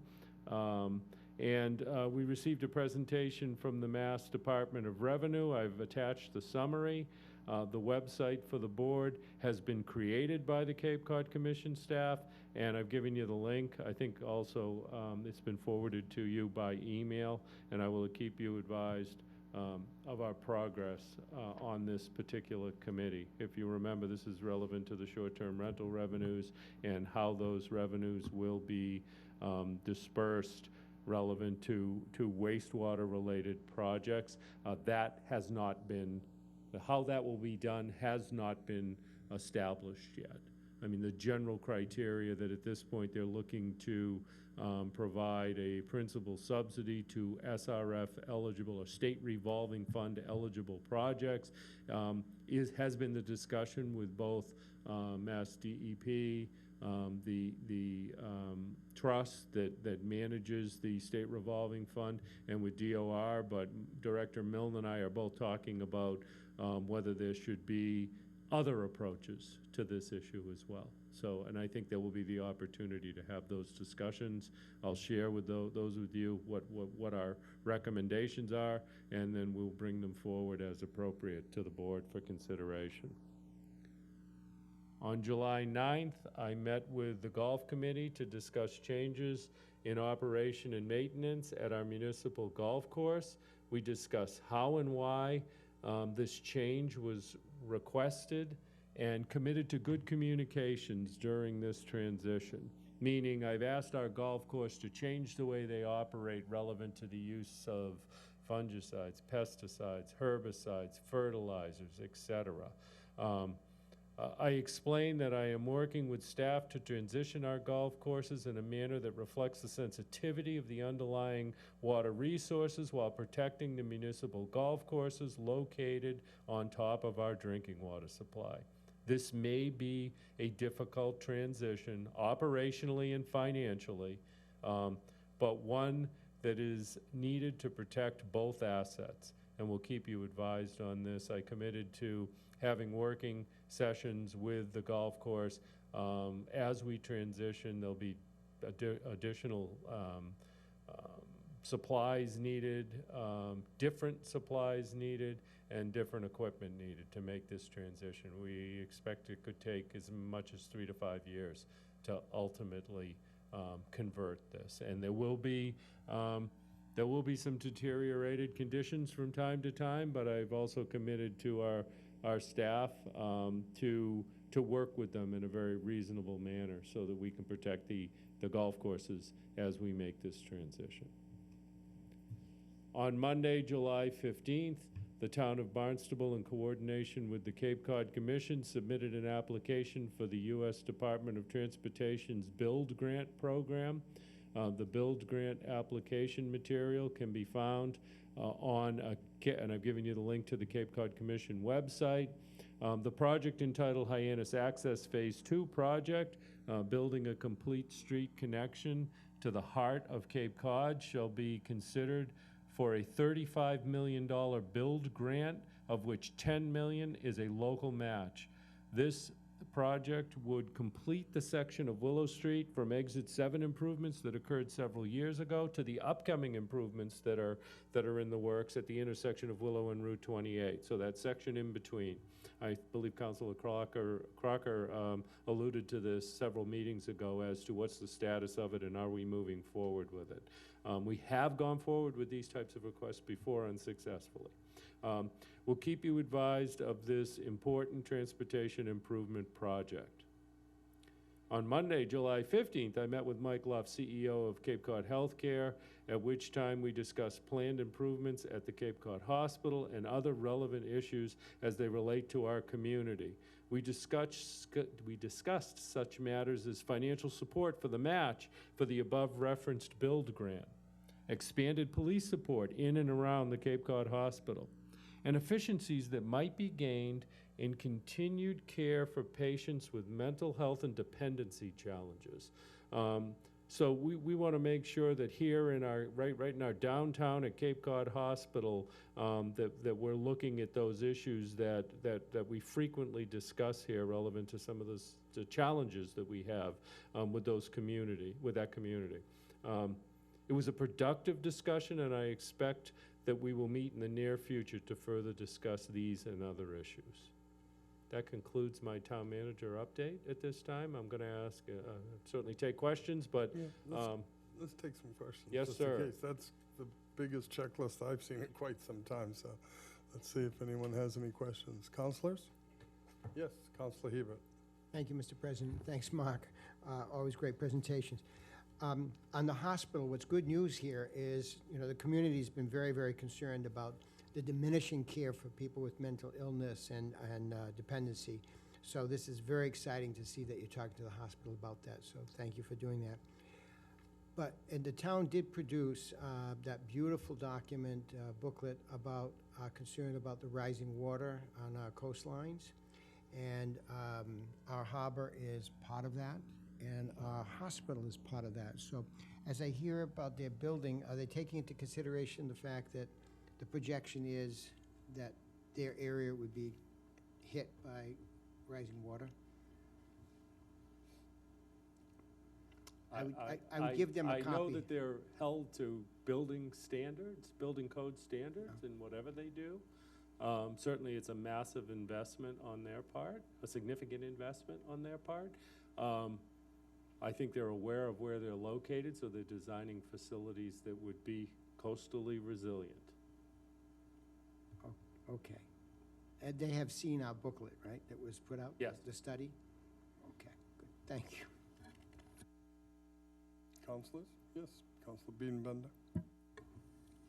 I just want to commend you and your staff for an outstanding job on the budget, both in your projections, revenue, expenses, and exceeding in some areas and staying within the budget. So congratulations and thank you to your entire team. Thank you. I don't have to say that our finance director is the one that deserves, as well as our staff, but certainly our finance director is the one that deserves those thanks. But thank you. Councilor Cullen? Yes, I think I told you guys the story about finding Mark Milne counting coffee beans at one time in BJ's. It's a great one. Okay.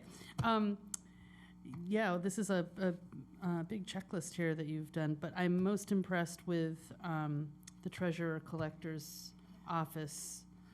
I don't even, Sisyphean task, hopefully no longer Sisyphean task. I received complaints as recently as 2 months ago about bills and arrears and everything else. So I think that this is a huge service that we're giving to the the people of Barnstable, and that committee was, chairing that committee was like polishing a sneaker, as Ruth says, but at least we got something out of it. I think that that's really good. And also I wanted to talk to you about or mention that I appreciate your efforts with the golf thing. I know it's a sticky issue. You're either on one side or the other, but I think both sides have to give, and I applaud your efforts in that area to get people to the table. Thank you. Councilors? Councilor Smith? I echo my fellow councilors' comments on a job well done we remain a very fiscally sound town, which gives us many options to deal with some of the big challenges we have ahead.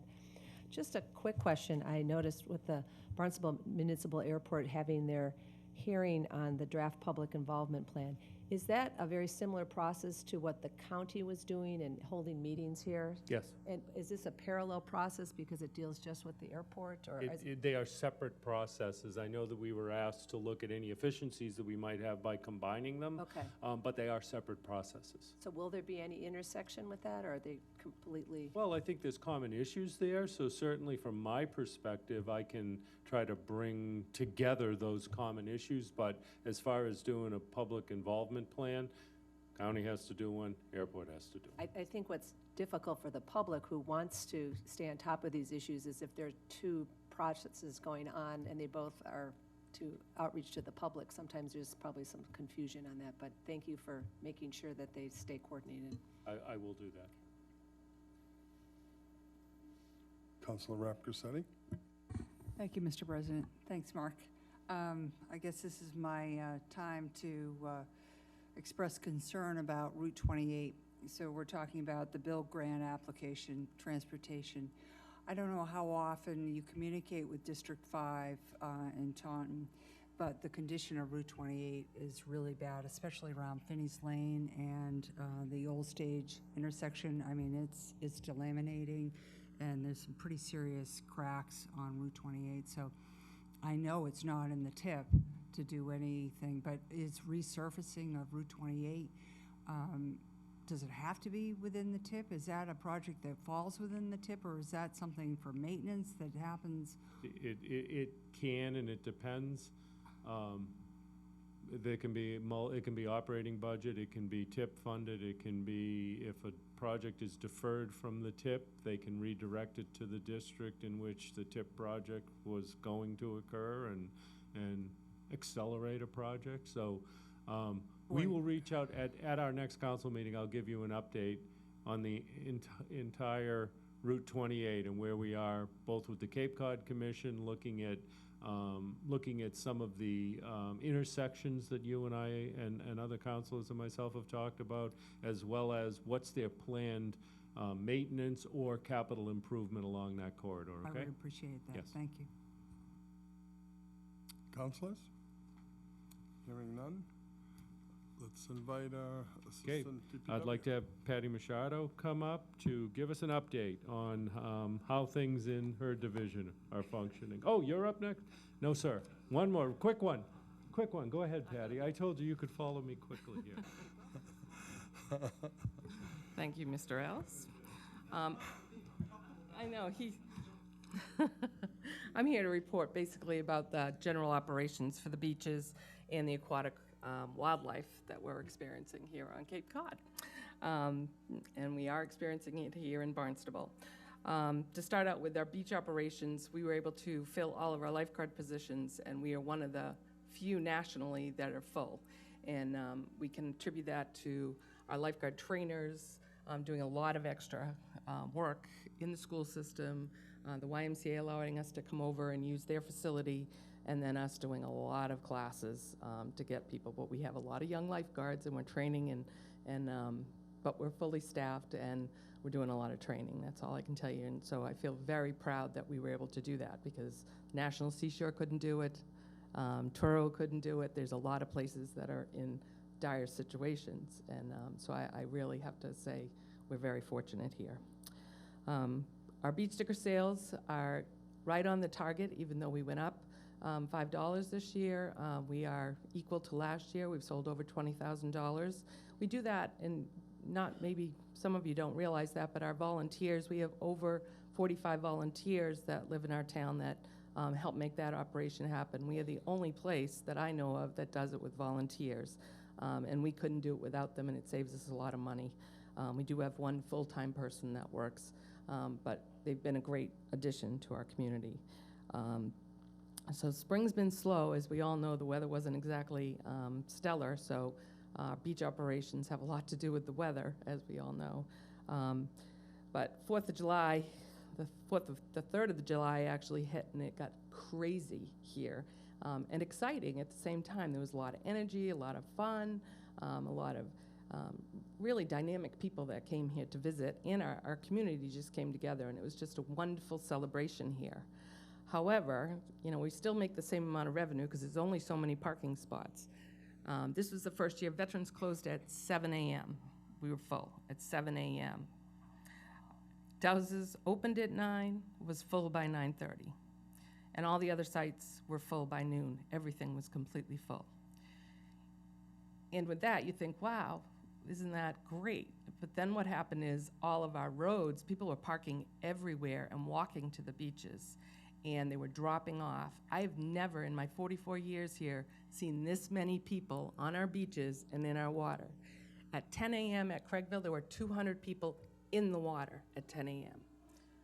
At Hathaway's Pond at 10 a.m., there was over 100 people in that small swim area. And we had people parking up and down Finney's Lane, if anyone went down there. It was, I've never seen it like this.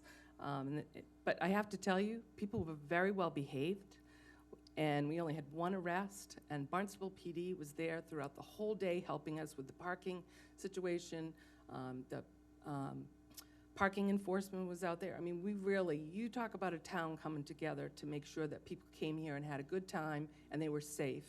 This community did us proud.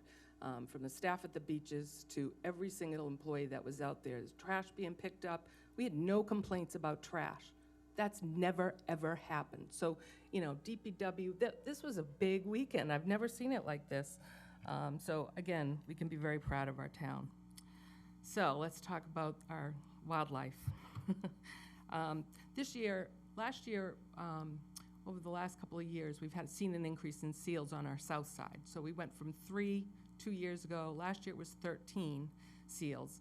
And so in preparation for that coming and things that have happened on the rest of the Cape, our fire departments worked with us, and all of our lifeguards, 110 people, including our lifeguard trainers, were all certified in Stop the Bleed. All 5 fire departments came together to do that training. So again, a community that's pulled together. Then, to top it off, they all gave first aid kits, the Stop the Bleed first aid kits, to every one of our beaches. They donated that to us to make sure our staff had what they needed to perform if we have a problem. So again, I just can't say enough about this community and how everybody comes together. In addition, our MEA and our Recreation Department got together and expanded our procedures of how we handle the wildlife. It hasn't really changed too much. Basically, if we have a seal in the area, or we have a porpoise in the area, if we have a manatee in the area, we clear the water. If it's a shark, same thing, clear the water. We have hand signals that are used so that we all know to do it in a calm fashion so that our community moves quickly, but not in a panic. So the other addition, which I want to make sure the community realizes, is these national shark signs. So if we have one of these go out, that means that there's been a confirmed shark sighting. And those will be posted at each tower at our beaches. DPW is making flag stands that basically will be attached to a tower. Hopefully we never have to use them. That's my hope. But we are prepared. We also have binoculars, which we never had in the past, so we can keep a closer eye. And we've just done a lot more training with DNR. And the procedure hasn't changed, and most of the time we deal with MEA, and our harbor master is absolutely amazing. We had signs posted. As you know, there was unconfirmed sightings in Lewis Bay, and those unconfirmed sightings, we decided to put signs up. I called DPW instantly, not even a couple of minutes. We're talking, they put those signs up and they were done within an hour. That's just again, our community coming together, and it's just something that I'm just so proud of our town and the way we work together. And that's a testament to you, a testament to our town management and all the administration. So I can't say enough good things. And I think that's everything that I had. Anybody have any questions? Questions? Yes, Council Cullen? Yes, thank you. If you ever feel bad about our town, you got to go see Patty at the at the HYCC, because she tells you like a million little things that you never, this anecdotal information that you never knew about how good people's hearts are, and it's just awesome. But a question about the flag: if the flag goes up, how long does it stay up after the shark sighting is confirmed? Blah, blah, So blah. a shark sighting is usually 1 hour, but we will be working with the harbor master. And we'll be, the harbor master and us are working very, very closely. We're the first call that they give when there's any kind of sighting, so that our staff is prepared, and that is disseminated very quickly. With the unconfirmed sightings, I'm hoping there's never going to be a real sighting, but we're prepared, which is awesome. Thank you. Councilor Biedenbender?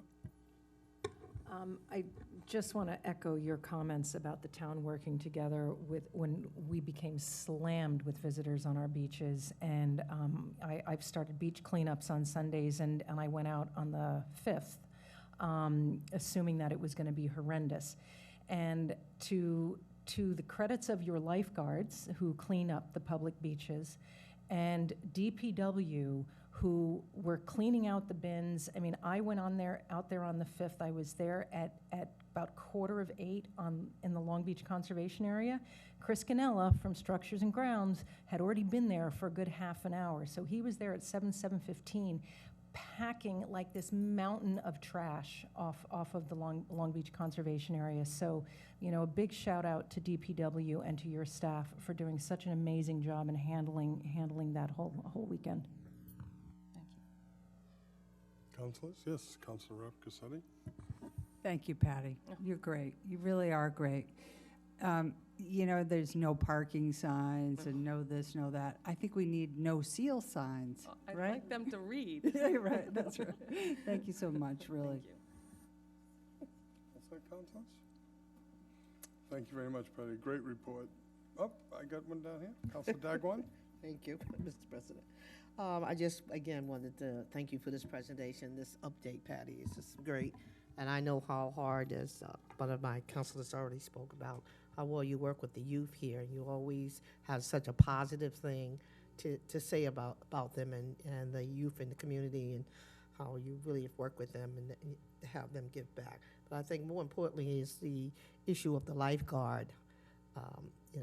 We've had a lack of lifeguards for the hotels and all over the Cape, but other areas as well. And you've made a big push to get our young people involved and to continue to support that program and keep it going. So I wanted just to commend you on that, because there's not a lot of other places that are getting the response that you're getting in terms of trying to find young people to be lifeguards. So congratulations to you on that. Councilor Hebert? So again, Patty, thanks for everything. But and not only did you fill fully staff, but you got some high quality young people working with. When I go down take my walks and I greet them, I talk to them, they're just super. So thank you. One concern that I do have, and I've got a few comments about this, is people after hours being on the beach and then being, I don't know if they were ultimately ticketed, but they were told that they were going to get ticketed if they were there after hours without a beach tag. So is that a new policy or an old policy? Or? No, it's a policy that's, if you're at a resident-only beach, there are no tickets would be given at a public beach. So we have 5 public beaches which people can go to anytime. They pay from, we usually have staff on at Craigville at 7, and then we have them there until about 4:30. And other sites are a little different, but after we leave, it's open to everyone. There's no No, enforcement, absolutely like not. Craigville Beach, Colville Beach? No, Colville's Beach is a resident-only, yes. Resident, They still okay. have to have a sticker. So Craigville Beach is okay. Right, if it's a resident-only site, then it does have to have a sticker, like Dowses. Okay. So the 2 main are Dowses and Colville's, but Loop, it would be full with non-residents if we didn't Got it. fulfill Okay, thank you. Millway. Thank you. Councilors, any other questions? Thank you very much. Brother, on your mark, get set. You know, the thing I could say about Rob, all this up, down, sideways stuff, and he still doesn't have a hair out of place, you know what I mean?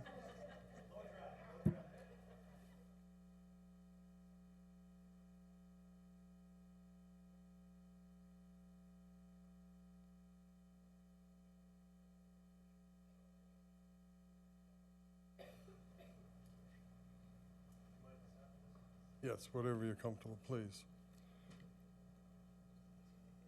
I have been looking forward to this, so thank you.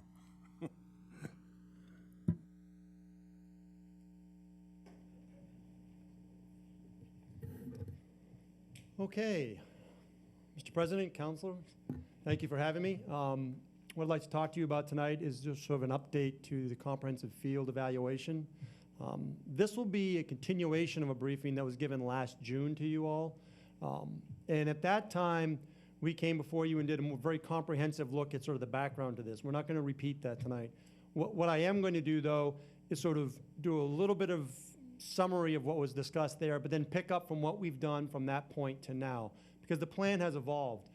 And principally what it's done is, if you remember last year when we had the discussion, there was the talk of, I think at that time we called it the Lopes model, or the local employees doing work with much smaller budgets and moving forward.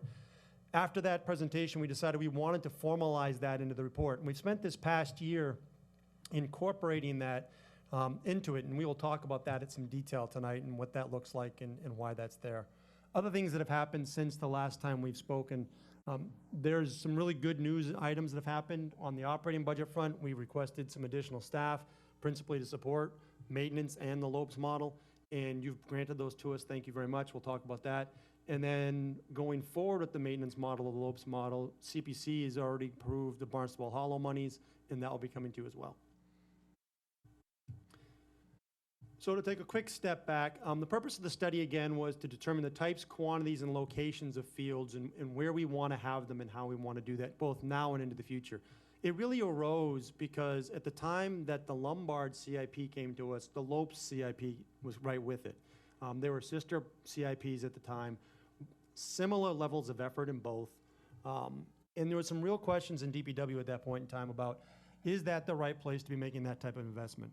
And there was really nothing we could go to that would sort of say to us, this is the number of male softball fields we need, these are the places we should really have them, these are the configurations they should be. And so that's where this study sort of born out of, is to sort of try to start to answer some of those questions so that when we do CIPs and CPC, we have some sense of what it is we're trying to shoot for and what we're trying to fit within. Again, the approach was done in 3 phases. A needs assessment phase, an evaluation phase, and a strategic plan development. The needs assessment phase was effectively looking for the demand signal. What is the needs of the community now and into the future? What are the trends in the industry? How does that fit with demographics? And how does that all come together? We then did the evaluation phase, which went out and looked at all of our existing properties and facilities to see what condition they are in. And the strategic plan was effectively sort of marrying those two. We have the demand, we know what we have for inventory, what gaps are now there because we don't have it, and what do we need to fill. The conclusions for the needs assessment are here. They have not changed since last June. I will highlight the first one again, because to me, or to DPW, that was probably one of the bigger conclusions, which was we actually have an adequate number of properties.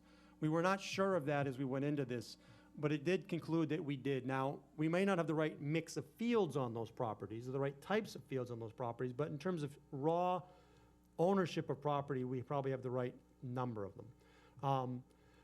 There are fields that we have in the inventory that are significantly overused and some that are underused. Some of them to the tone of 3 times more than recommended play limits, and some to the tone of 3 times or a third recommended play limits. So there's opportunities that is presented to us to do scheduling and look at scheduling and how that's done. That also will affect us on the maintenance front, because to date, we had been maintaining all fields that we maintain to the same level of effort. If we are going to go forward with fields that are played more on and fields that are played less on, we may want to start to talk about, do we want to modify our maintenance efforts so we put twice as much maintenance efforts in the fields that are having twice as much play versus the ones that are having half as much play? So that's part of the discussion. A majority of the facilities were found to have access issues. Surveys were put out and to talk to a number of different groups in the general public, and they all came back with there being a large interest in amenities being offered at our playing facilities, bathrooms, lightings, irrigation, things of that nature. As we know, there are some restrictions involving schools and school properties, particularly some of the senior citizens in town. That came up through the surveys. And then at that time, and again, remember the report was written in 2017, the maintenance budgets were inadequate for both school and DPW. But, and I'll foot stomp on but, this was the maintenance table that was put out at about that time. And just to sort of orient you to the table, and then I'll bring you to the red items. The left there, you show sort of the acres managed, what's done by schools, what's done by us at DPW, the estimated labor budgets for both, the materials, et cetera. On the right-hand side of the table, you'll see the recommended budget amounts. These are sort of by consultant. They generally recommend between $12,500 an acre for maintenance to $18,000 for an acre for maintenance. At that time, we were both under that. You guys really responded to that, and we really do appreciate that. And one of the messages we want to make sure gets taken home from this is that we've seen that and we appreciate that. We came into you with additional labor requests during this ops budget and additional expense requests during this ops budget. You've approved both. Thank you very much. With those, we will now be above what the limit is. We can ask no more of you from a resource perspective at this point. It's now down to us to get out and get to work. So really do appreciate that. That is something that has changed since the last time and needs to be understood. The summary from the needs assessment, and this is the part we were really looking to get after in terms of what do we need and what mix do we need. And you'll see that we currently have, or at that time had, 85 fields in playing services. You'll notice these include courts. They do not include playgrounds. What the need is for 97 ultimately, and you can see the changes to the far right. Pickleball, to no one's surprise, is on the grow. And we need many more pickleball facilities. And you responded to that through the CIP process this last year. We accelerated some aspects forward on some projects to be able to deal with that issue. There's other ones where maybe we don't need as many facilities. Doesn't mean they're not as important, just there's not enough playing on them to have as many fields as potentially have, and we can sort of talk through that. That evolved into the field evaluation phase. Now, big table, you're not meant to read it. The only thing you really need to take from here is that all the fields are listed, and you don't even need to read the names. It's the colors to the right that I'd like you to look at. And I'll draw you to the key on the far right. So what the colors did is the consultants went through, they looked at all the facilities based on a number of criteria, they ranked them and gave it a final ranking. And the colors on the right show if a color is dark green, it's a very good field in very good condition. If it's limey green, it's in good condition, yellow is okay, orange is poor, and red is bad. In summary, the way it worked out was we had at that time no fields in very good condition, 7 in good condition, 15 in okay condition, and the rest were there. In the report last June, and this is what was presented to you last June, the way that was going to address that was to go after it with Lombard-esque projects. Large, capitally focused projects that did complete overhauls of the entire facility and complete rebuilds. It was divided into 5 four-year phases over 20 years. I'll present it to you again in a few minutes. You saw it again last year. That has not changed. But as I mentioned at the beginning of this, when Lombard came to us, Lopes was also there. And that hasn't changed. And we wanted to invest in Lopes. We didn't know that it was worth the capital investment that was made at the Lombard Field, so we decided to use it as a test platform. And what you're looking at here is pictures of Lopes Field in 2014. I took these actually when we were thinking about doing a CIP for it.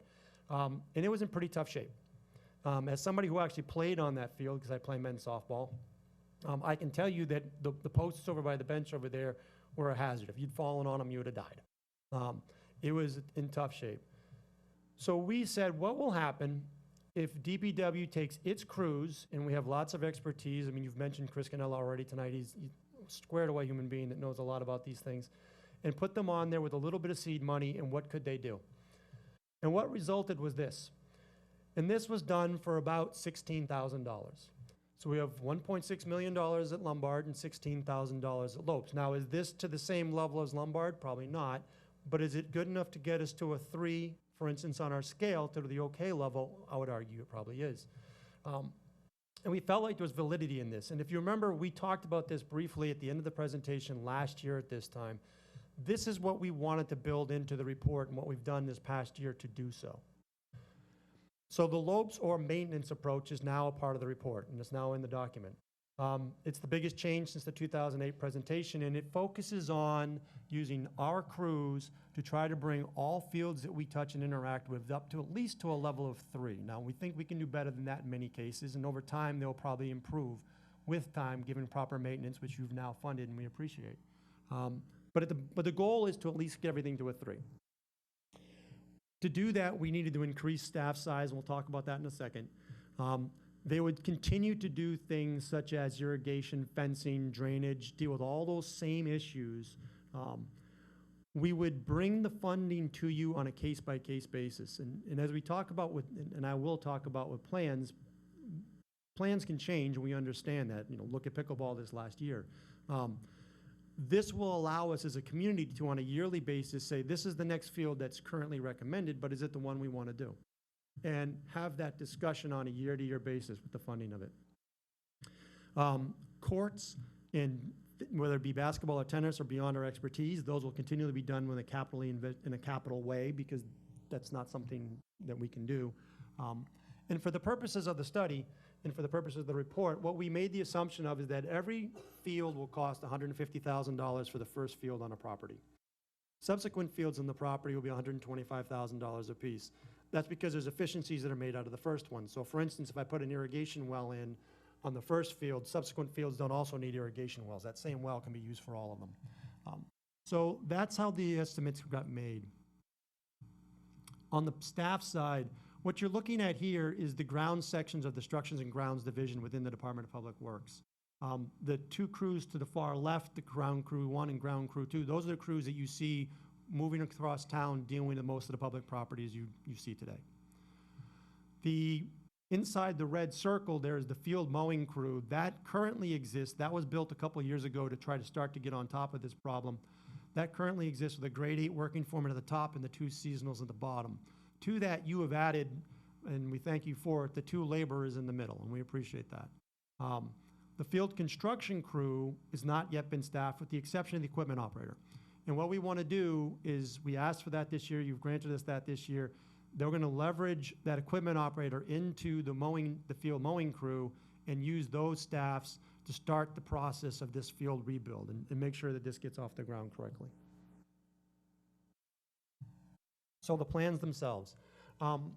As a caveat before I get into this, and this may be my other life background, I'm a huge believer in this first quote from Eisenhower, which are plans are worthless, but planning is everything. On the face of that, that seems like a contradiction, but it's really not. And what that means is, look, no plan survives first contact. You can plan a lot and get out there and things change, but that's okay. What's really valuable and important is the process you went through to get to that, the thinking you had to do, the decisions you had to make to get to that plan. And what that brings you to is that second quote, which is from Churchill, which talks about that the best leaders are those that arrive at the results of planning without being tied to the plan. What I mean by these 2 quotes here is, look, you're about to see a number of fields listed in some chronological order based on a number of years. However, that doesn't necessarily mean that if field A is in next year, but we feel like it actually should be 4 years from now, that it cannot move. The thinking that goes into getting to that point, those other things have already been captured and valuable to us. So I don't want people to get totally hung up on the order that they see. Again, this is the capital approach. This is the one that was presented last year. It's the capital approach. You get those 5 4-year phases. This is year 0 to 4. What you'll see at the top of this is a number of projects that you've already funded and are already out of the chute, and that are already starting to move forward. It went on to years 5 through 8, 9 through 12, 13 through 16, and then 17 through 20. Again, this is what was presented last year. This is the capital approach. What we did is come up with the maintenance approach as we've discussed, and on this table, the areas in red, or the areas shaded in red, are the areas that DPW feels like we could actually do. Some of them have already been designated for other things that we may have to switch, so there's discussions that will have to happen there. You'll notice that they're carried again at $150,000 per field, $125,000 per second field on a property. The areas to the top that are in white are not in red because those are already funded and already slated for capital approach, and we're not going to change that. The other areas that you see there in white are generally, most of the time, courts and things of that nature, which we're not going to do via this mechanism.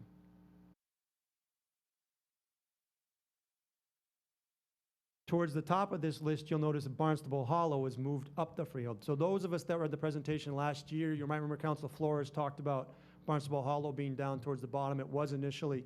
When we sat down this fall to look at the maintenance approach, we had Chris Grinnell in with us, and he spent a lot of time really looking at what he'd want to take on first, what's sort of a good field to start on to get this crew broken in with. That's why Barnstable Hollow has moved up the group, because he feels it's a good place for them to start, to get their feet wet on, so to speak, and really get going on. We have gone through the CPC process. They've approved it. They're now in front of you, I believe, tonight for a first read on that for the funding to actually do that work. This is the second part of it.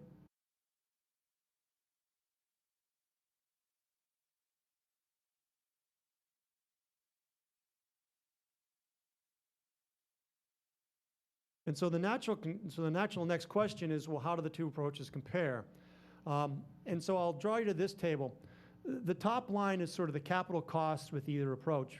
So it's $34 million of capital cost on the capital intensive one, $23.7 million on the maintenance intensive one. But I will point out that of that $23.7 million, over $10 million of that's already allocated out. So we have to carry it regardless of the approach. Things such as the school fields, things of that nature, that money's already there. If you look at that in other ways, about $18.4 million of that $23 million is done for 25 fields and courts, whereas the other $5.3 million is the 39 fields that DPW would be doing via the maintenance approach.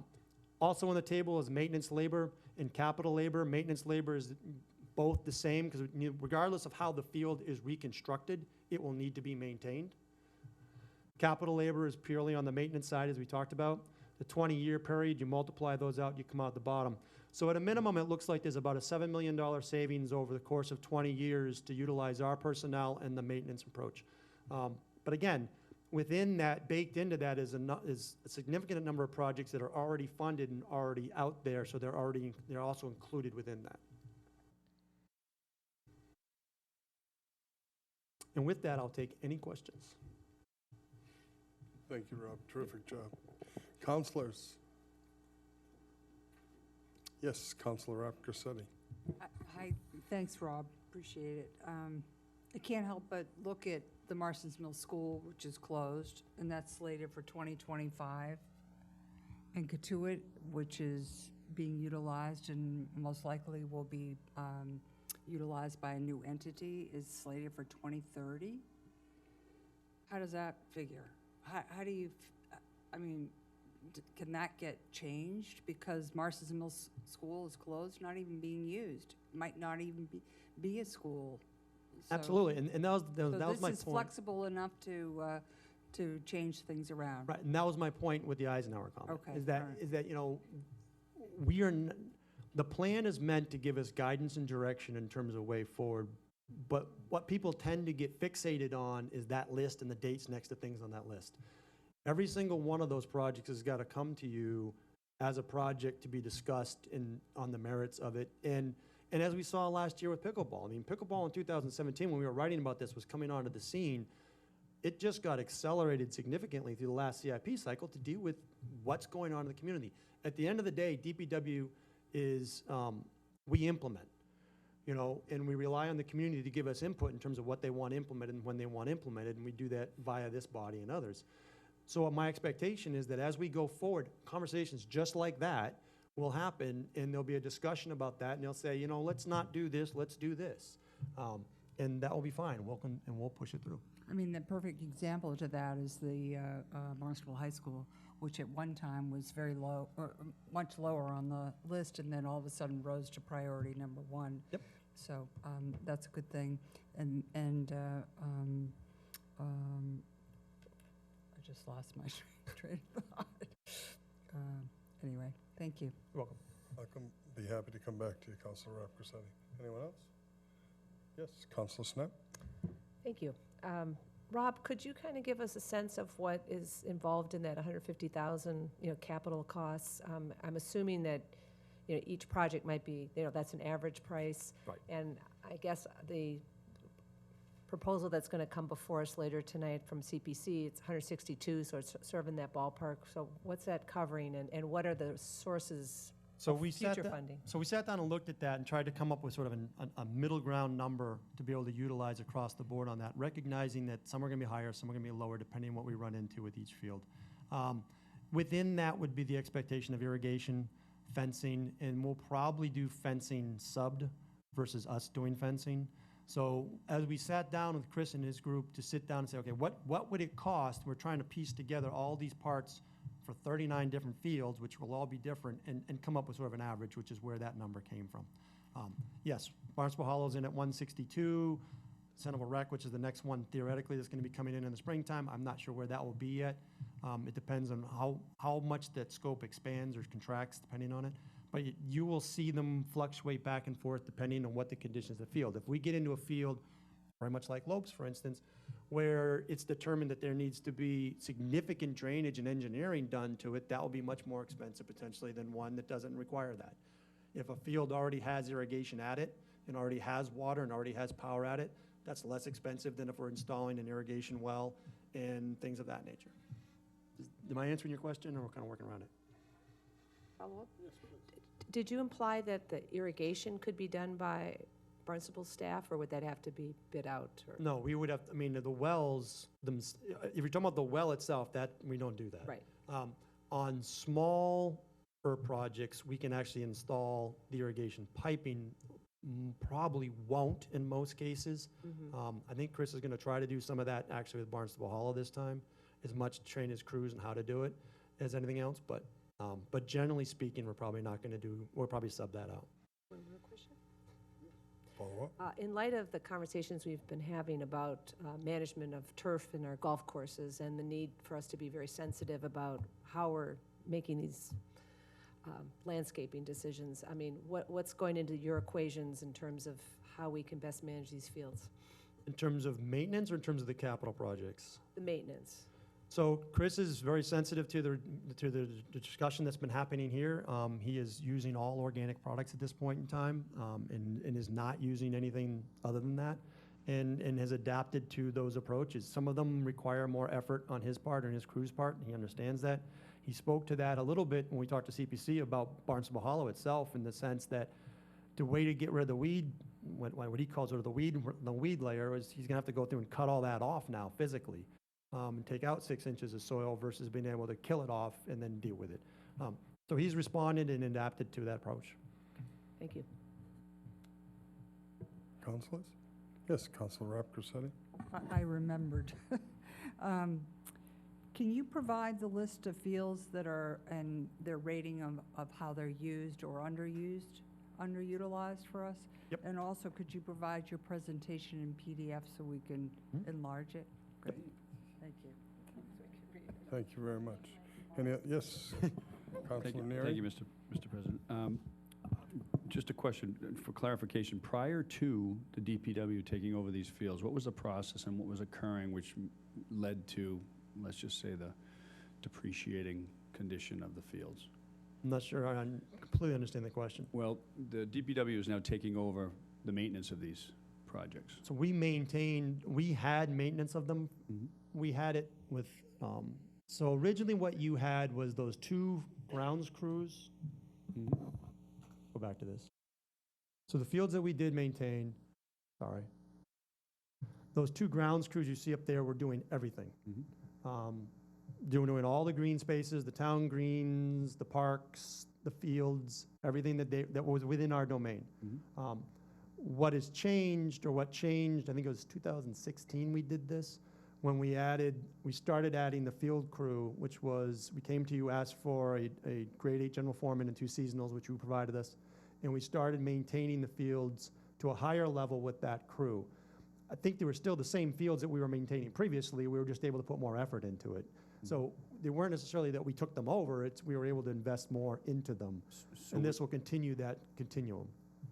So with that said, it was a staffing issue, so it was, lack of a better word, impossible to maintain the fields up to a standard without the proper staffing. Correct. So going forward, with proper staffing, we should be able to experience less capital outlay to keep these fields going and keeping them up in better condition. And that's why we've said, and we've talked internally about the fact that we're going to get these to a 3, but the expectation is when they move from that forward, instead of it being 3 and denigrating down to a 2-1, it's going to be a 3 and hopefully improve to a 4 as we spend time on that field and aerate it annually and do what needs to be done to it correctly. It will improve with continued maintenance for going forward. That's the point I'm getting to. When I don't attend to my lawn for a period of time, it takes a lot more effort to bring the things back, to bring the landscape back. So provided going forward you've got proper staffing, in a way we can save the town money on future larger capital projects to in effect rebuild these projects, these fields. Thank you. Yes, Councilor Dagwan? I just wanted to add to your concern. When I came on the council, I noticed that there were quite a few playgrounds that were built, and people said, we'll maintain this playground. And over time, some of that kind of maintenance fell to the side. It wasn't really DPW's responsibility. Ball fields, there's a couple ball fields were like that too, just kind of, left to just kind of, just grew grass on their own. They weren't used anymore. So I just want to say that was part of the problem too. As we went around last year and looked at a lot of the fields, the recreation department did, and looked at a lot of the recreational areas and found that there were some that, as I said, groups would say, yeah, we'll maintain this, and then over time they didn't continue to do it. Councilors? I have 2 myself, if I may.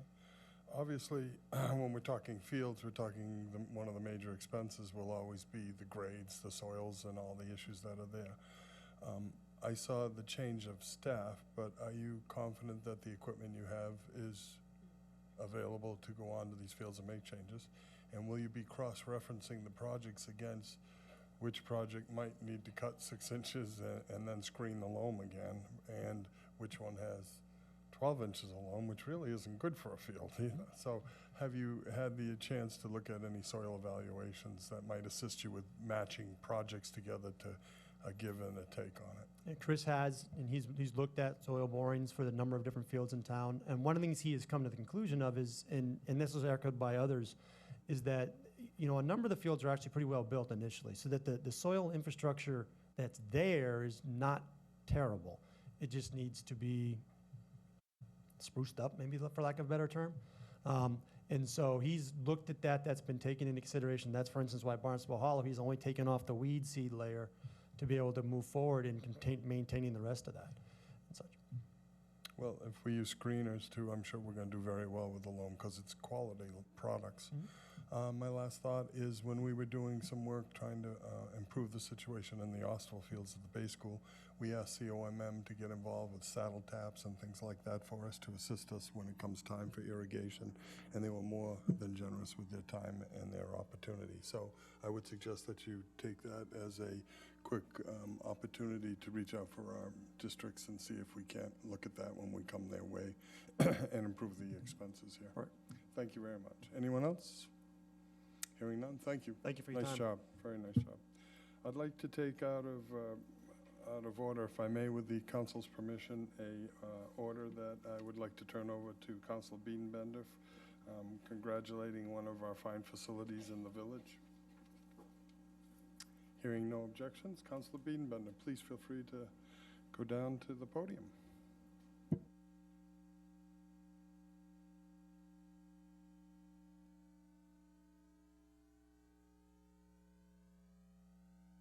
So among the gems that we each have in our villages are our libraries, which serve as really sort of the soul of each of our village communities. And one such library that really exemplifies that is the Centerville Village Library, which has been in existence for 150 years. And this year marks its 150th anniversary. And I'm joined today by Board of Trustee members Karen McDonald, Jim Lane, and Dom Gautreau. Would you please come up and join me?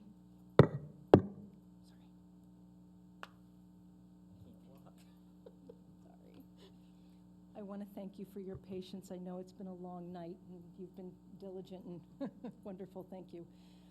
So, Centerville Public Library Proclamation. Whereas, in honor of the Centerville Public Library's 150th anniversary, the town of Barnstable recognizes its vital contribution to the welfare of our town.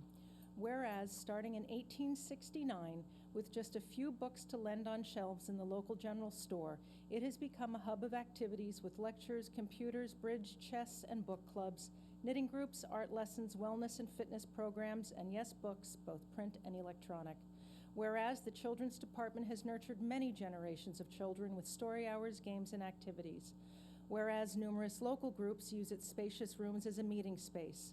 Whereas, even more than these benefits, the outstanding staff and volunteers provide a warm and caring environment for patrons and guests to spend a few minutes or a few hours either browsing books, using the computers, or simply reading the newspaper with a cup of the library's coffee. The town of Barnstable hereby extends its congratulations to the Centerville Public Library and wishes that long may it continue to serve our community. Now therefore be it resolved that the Barnstable Town Council does hereby congratulate Centerville Public Library's 150th anniversary, witnessed by the entire town council. Thank you. Thank you very much.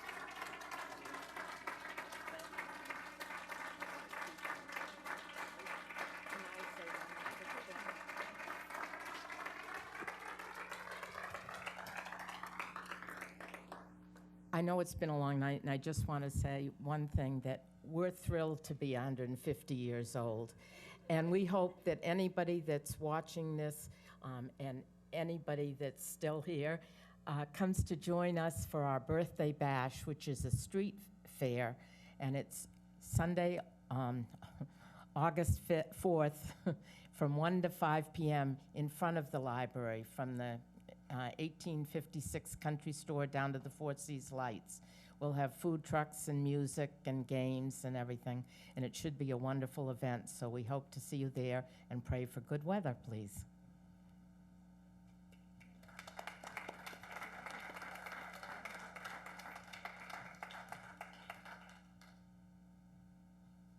Council Steinhelber, could I get a motion to act on the minutes? Yes, Mr. President. I'd like to motion that we approve the minutes of our town council meeting on June 20th, 2019. Second. I have a first and a second to approve the minutes of June 20th, 2019. All those in favor signify by saying aye. Aye. Any opposition? Any abstention? Please note Council Biedenbender is off. Thank you. I am on to communications from elected officials, boards, committees, staffs, commissions, reports, correspondence, and announcements. Councilors? Yes, Councilor Cullum. Did you forget my name? No, I was just looking around. Wow. Anyway, I've been out collecting signatures because it's an election year, and I just wanted to say that overwhelmingly the response to the C Street renovation has been really positive. I'm not going to say I wasn't filled with trepidation asking the question, but the one thing I will say was universal was that they love the look, and the narrowness of the street is terrifying because it's so used to a wide boulevard there. But I think everyone is really anticipating the future. So I just wanted to say thank you to everybody who puts the time and effort to answer my exhaustive emails and voicemails. So that would be Mark and Dan, and for listening to the concerns. And I'm looking forward to the Ocean Street focus group, and we'll get some good stuff done. So thank you very much. Councilors? Yes, Councilor Hebert. So kind of on a follow-up on what Councilor Cullum just said, two things I would like to say about being out collecting signatures to be on the ballot for November election for town council is many houses fail to have adequate numbers on the front of their homes. It's a safety issue because if the fire people go out and they can't find your house fast enough, if it's a medical alert or a fire, a minute will save somebody's life. So a word out to everyone that's listening to please make sure that your numbers are very, very clear on your house. Your life is more important than getting your mail properly delivered. So numbers would be good. Second thing was I was really kind of, I talked to one individual who said he had never before ever been approached by anybody from the town. They had no idea where it was coming from, and I said, I need your signature to be on the ballot, and at the same time, I'm here to say hello. And he said, I've never met a counselor before, so that was kind of a rewarding experience. And then, but on the other side are people who really don't keep up and are unregistered for voters. And so when you go to their house and they proceed to tell you that we're not doing our job and that things, who made those decisions? Nobody ever talked to them. One was on Vineyard Win, and I had this fellow said to me, how could you vote yes on that without talking to the public on the Vineyard Win? And my mouth just kind of dropped. And I wanted to say, you have to be living under a rock to not know that Vineyard Win was in our neighborhood and was working on us. And then he said, well, where do you stand on that? When I said, this is a great project. He said, we're all done here. I'm not signing your document. You can get lost. So I did make a note when he calls about a pothole or something. I am gonna say, and I can say it publicly, we're all done here. But I would ask the citizens in the crisis, in the back of my clipboard, I do have a sign, and it says the local government is really democracy in action. And so when people fail to take the time to vote, don't even register to vote, and don't participate at all in what's going on in our community, it's a sad statement on our democracy.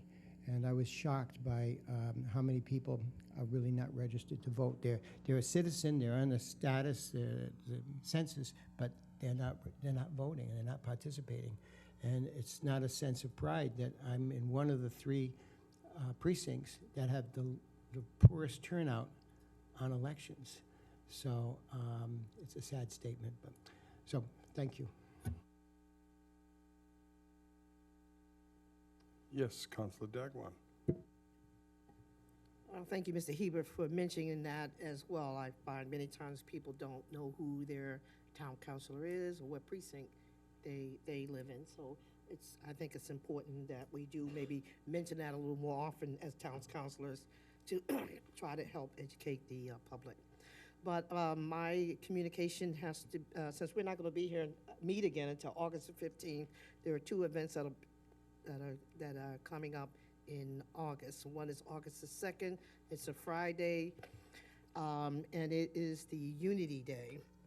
This was a group of young men of color who got together with law enforcement here in town, chief of police and many of the other officers, and tried to bring the community together and show that they're capable of working with law enforcement. They didn't want to see what was happening in other towns throughout the country where there was a discord between men of color and law enforcement. And they didn't want that to occur here in Barnstable, and they wanted to show that they were very unified and very cooperative with the police, as well as the police were very cooperative with them.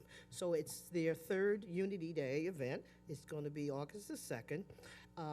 And they'll be setting up about 3:30. It'll be on the Village Green, and it'll probably start about 4. And the next day, August 3rd, the Saturday, is the Multicultural Festival that will be held here on the Village Green as well. And it's a group that's working with Independence House to bring the neighborhoods of Barnstable together. Thank you. Councilors? Yes, Councilor Tinsley down there. How are you? Thank you very much to you, Mr. President. But what I'd like to share this evening, actually, is my wife and I went out to Sandy Neck. It's for the crew that works out there. As we pulled up, it was later in the day. It was a Sunday after I got out of work, so the staff that was on had already been there for hours and hours. And we pulled up, and a nice young man came out and said hello. And just, I don't know what came over me, but I was like, hey, I've never been here before. How do I do this? And just threw it out there, and you'd think that he just got on the job and he couldn't have been more helpful, kind, courteous. I mean, I was just shocked, really. Most of us, not that our staff doesn't do that, but after a long, hot day in and out of the sun, and it was just, I was so impressed with the people, and we've heard that many times. Patty was up here tonight. We've heard that about our town. But my wife and I talked about it the rest of the night. We went out on Sandy Neck and built the fire, and that's really all we could talk about. How just what great service we had received. He didn't know who I was. He didn't know who we were. So I just didn't want to let tonight go by without saying again how thankful I am that that's the kind of people that work for us here in the town of Barnstable. Thank you. Councilors? Yes. Councilor Levesque. Thank you, Mr. President. Just to inform those who might be traveling on Route 6A Sunday morning, it is the 10th. It is the annual Big Nick's Ride that commemorates the Cape Cod, the 16 Cape Cod fallen men who passed away, giving their lives the ultimate sacrifice, and honoring the Gold Star families that have lost their loved ones in war. And also, they're also welcoming people to line Route 6A. They leave from the Sheriff's Department at 10 a.m.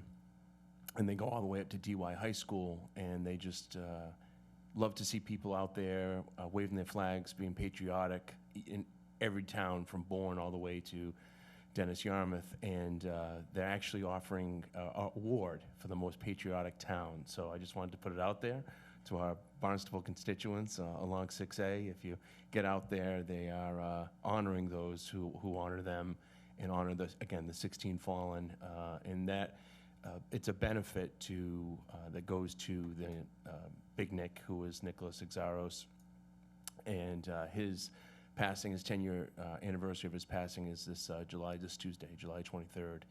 And it's amazing that it's been 10 years. But what they've been able to do through that foundation, for Wounded Warriors, Wags for Tags, all different sorts of heroes in transition, different things that benefits in the community is pretty incredible. And what they've done to help our veterans here on Cape Cod is amazing. So anyway, just wanted to put that out there. And of course, be aware that there may be some wait times in traffic during that time, but it's well worth it. Thank you.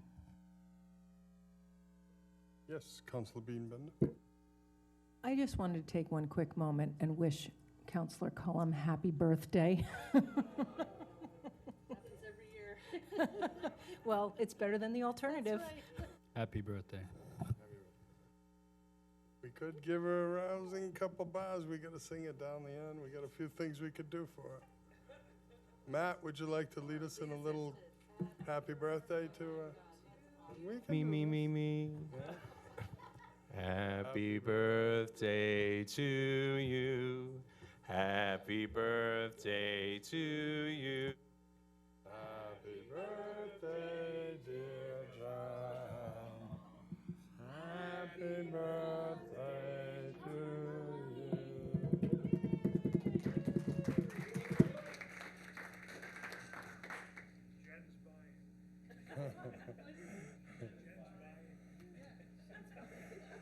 Any others?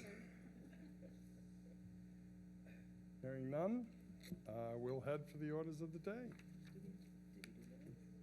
I'm sorry? Communications, we're all set, so we're on to orders of the day. Mr. President? Yeah? The clerk would like a break for just a few moments if she could. Of course, of course. Let's take, it is, according to this clock, let's use this clock on the wall. It's 20 minutes of. Let's come back at 16 minutes of. Let's make it a 4-minute break. Thank you.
Counselors, could I call you to your seats, please? Counselors?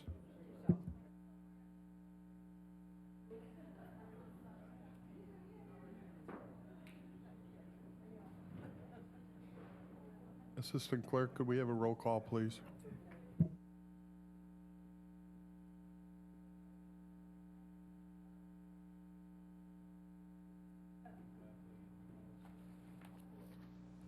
Councilors Beden-Bender. Here.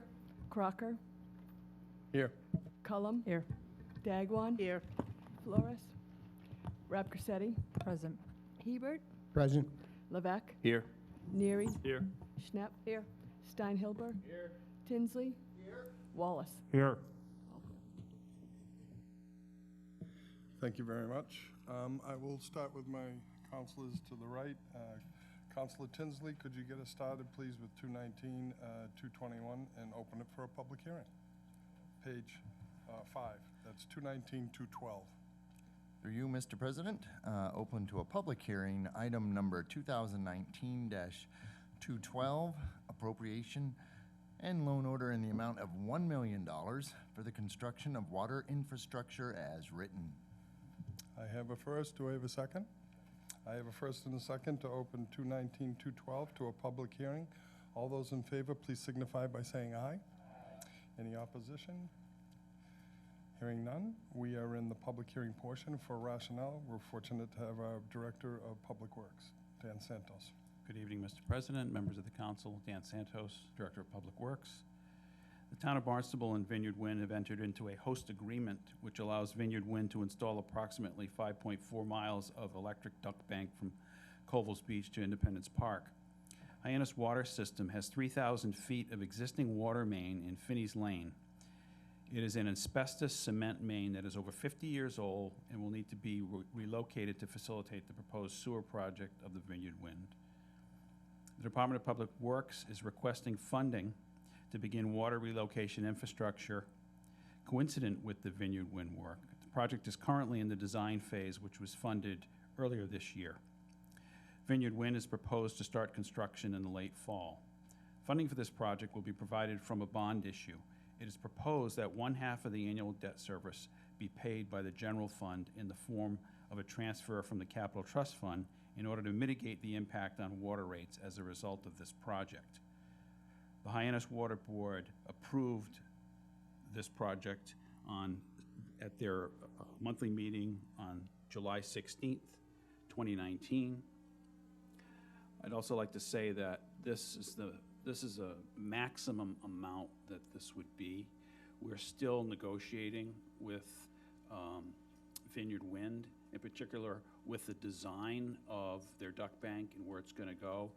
So it's possible that if to accommodate their work, they have to move the water line because it's in their way, then our position will be that they need to pay for this.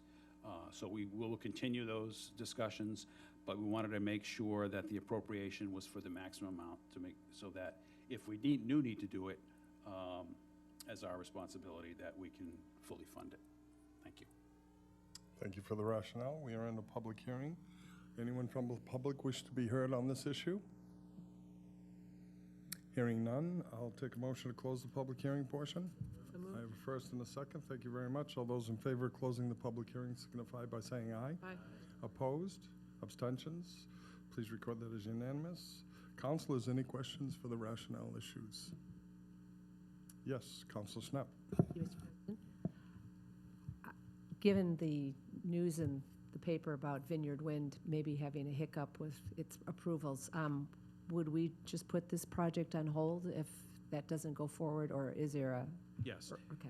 It's a 50-year-old main that needs to be replaced at some point. We have other more pressing needs, but this is an opportunity to get it done. And our approach is that once we're in a road, we like to get in, get everything done, get out, repave it, and not touch it again.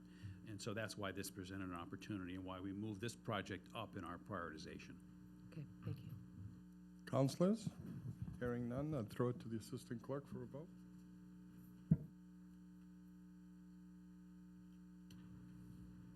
Biedenbender, Yes. Crocker, Yes. Cullum, Yes. Dagwan, Yes. Rapcorsetti, Yes. Hebert, Yes. Levesque, Yes. Neary, Yes. Schnapp, Yes. Steinhilber, Yes. Tinsley, Yes. Wallace. Yes. Councilor Tinsley, could I ask for assistance on 2019-215? Sure, through you, Mr. President, open to a public hearing, item number 2019-215, appropriation and loan order in the amount of $3 million for the design, purchase, and construction of interim activated carbon filtration units at the Straightway and Mary Dunn well fields as written. I have a first and a second to open a public hearing on 2019-215. All those in favor, please signify by saying aye. Any opposition? Any abstentions? Hearing none, we're in the public hearing process, and we are fortunate again to have our Director of Public Works, Dan, to explain. Thank you. On April 17th of this year, the Massachusetts Department of Environmental Protection announced the initiation of an administrative process to develop a drinking water standard of 20 parts per trillion for a combination of 6 perfluorinated compounds.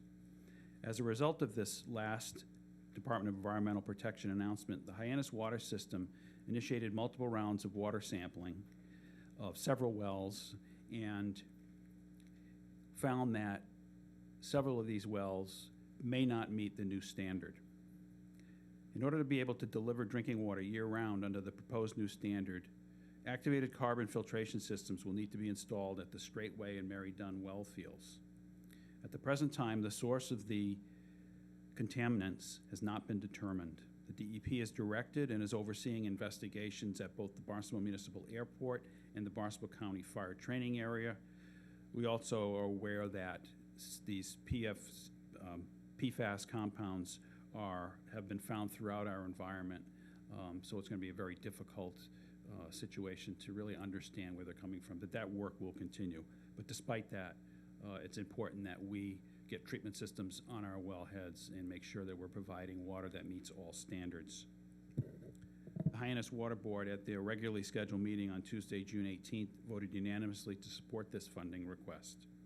Funding for this project will be provided from a bond issue. The fiscal year 2020 operating budget for the Hyannis water system will not be affected by this appropriation. The cost of operation of the treatment systems will be accounted for in the fiscal year 2021 operating budget. Our annual rate study, which is conducted in the fall, will consider the annual debt service expense for the bond and recommend adjustments to the rate structure as appropriate. Thank you for the rationale. We are in a public hearing on 2019-215. All those from the public wishing to be heard on this measure, please come forward. Hearing none, I take a motion, a second, to close the public hearing portion. I have a first and a second to close the public hearing on 2019-215. All those in favor signify by saying aye. Aye. Any opposition, any abstentions? Hearing none. Councilors, any questions for the article before us? Yes, Councilor Schnapp. Thank you, Mr. President. These are interim carbon filtration units. What is the expected life of them? I'm glad you brought that up. I was going to mention that. They're really not interim. These will ultimately be needed, and they will be permanent. The meaning of interim is there may be other components that are added later, so it's kind of the first step. So it's intended that these will be put on concrete pads, will be permanent, and then later on, as we understand the level of standard that gets input and other contaminants that may be treated, that it will be part of a larger process. And furthermore, with these new standards coming out, many communities are going to be facing these issues. So one of the reasons we're trying to get ahead of this is because there's going to be a big demand for these carbon units. So as soon as this funding is approved, we're actually going to order the carbon units. We're not going to have them ordered by the contractor and wait. We're going to purchase those separately so we get them here before the big rush. Follow up? Please follow up. You did a nice job of indicating that we are not sure of the source of the contaminants. Is there some possibility that we would still have some conclusive evidence that the contaminants came from a certain source, and that there might be how do I say this, potential revenue from? Yeah, well, it's Liability, thank you. it's quite possible that we will identify a source or sources, and under the Massachusetts contingency plan, then those sources will become responsible parties, and so there's the likelihood, or at least the opportunity, to recoup costs as a result of those investigations, yes. Final question? Sure, follow up. Since, as a body, the town council is only hearing about water conditions that affect the Hyannis water system, do we have any sense that any of our other purveyors of water are having any concerns about this lower level of PFAS contamination? Yes, actually, at the urging of the town manager, we recently started a water purveyors working group, and we met for the second time this past week for this very purpose. And this week's meeting, in fact, was briefing them on our understanding of this PFAS issue and how it may affect them. We frankly have some of the best experience with this, unfortunately, in the country, so we're able to share that with our fellow purveyors. And yes, their Barnstable Fire District has had some PFAS in their system, and they're going to be working to address that, and we're happy to help and provide our experience to them, and I think that's why this group will be invaluable in helping address this issue throughout the town of Barnstable. You did. Councilors, questions? Hearing none, I'll throw it to the assistant clerk for a vote. Councilors Crocker, Yes. Cullum, Yes. Dagwan,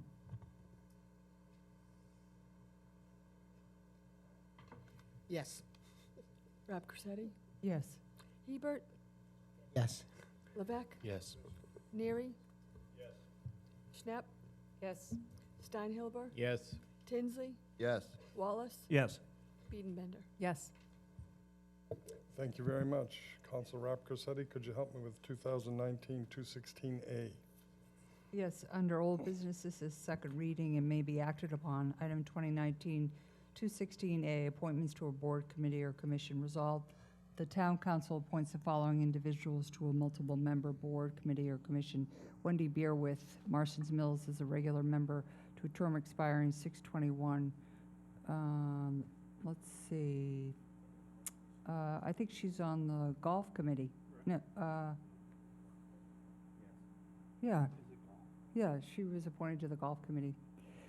Comprehensive Financial Advisory Committee, Tracy Brochu from Katuitt is a regular member to a term expiring 6/22.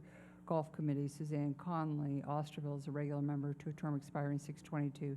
Jane Eschbach, Community Service Award Committee, Suzanne Conley, Osterville is a regular member to a term expiring 6/21. Youth Commission, Luke Andre Sader, and he's as a regular member to a term expiring 6/20. That's right. We're just going through a checkoff process, if I could ask you. Airport, okay. So, sorry about that. So Wendy Beerwith to the Airport Commission. So, we have not really an amended one, but we're making it clear that Wendy bears to the Airport Commission. I have a first and a second for the appointments. Any discussions? I'd move the vote. All those in favor of the appointments as presented in 2019-216A, please signify by saying aye. Any opposition? Any abstentions? Please record that as unanimous. If I could, Councilor Rapcorsetti. Under old business may be acted upon, item 2019-217, reappointments to a board, committee, or commission as written.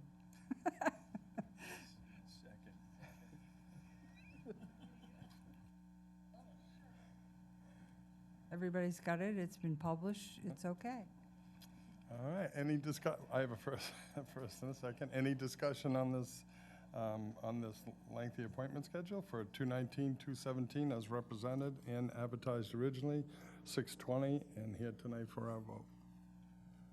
Hearing none, I'll call the vote. All those in favor, please signify by saying aye. Any opposition? Any abstentions? Hearing none, please record that as unanimous. I'm popping back to Council Levesque to assist me on page 12, please. 2020-001. Thank you, Mr. President. This is new business, may be acted upon. This is item number 2020-001, acceptance of a $50,000 grant from the Massachusetts Department of Mental Health. All those in favor, I should say we're going to have a rationale from Sergeant Jennifer Ellis. You don't have to. No, I really, I want to hear it. I saw you speak the other day, and I know you can speak, so let's hear it. Thank you.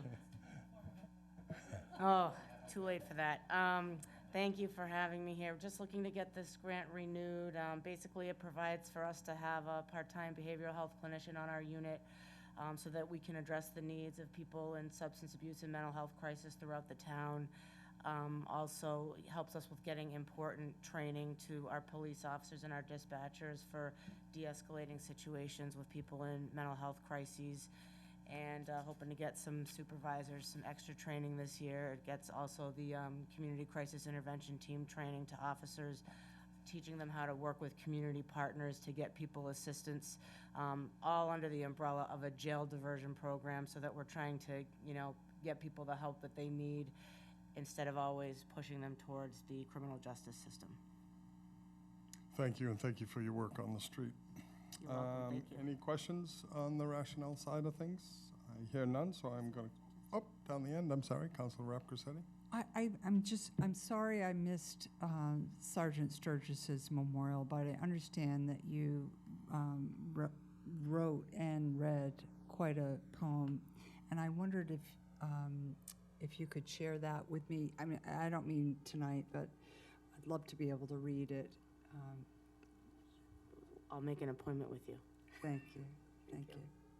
Thank you very much. It was lovely, I can tell you that it was certainly, and it was a partner of hers, so let's make sure she knew him. He was my work soulmate. Yes, Definitely. yeah, I know. Again, any other questions on the rationale?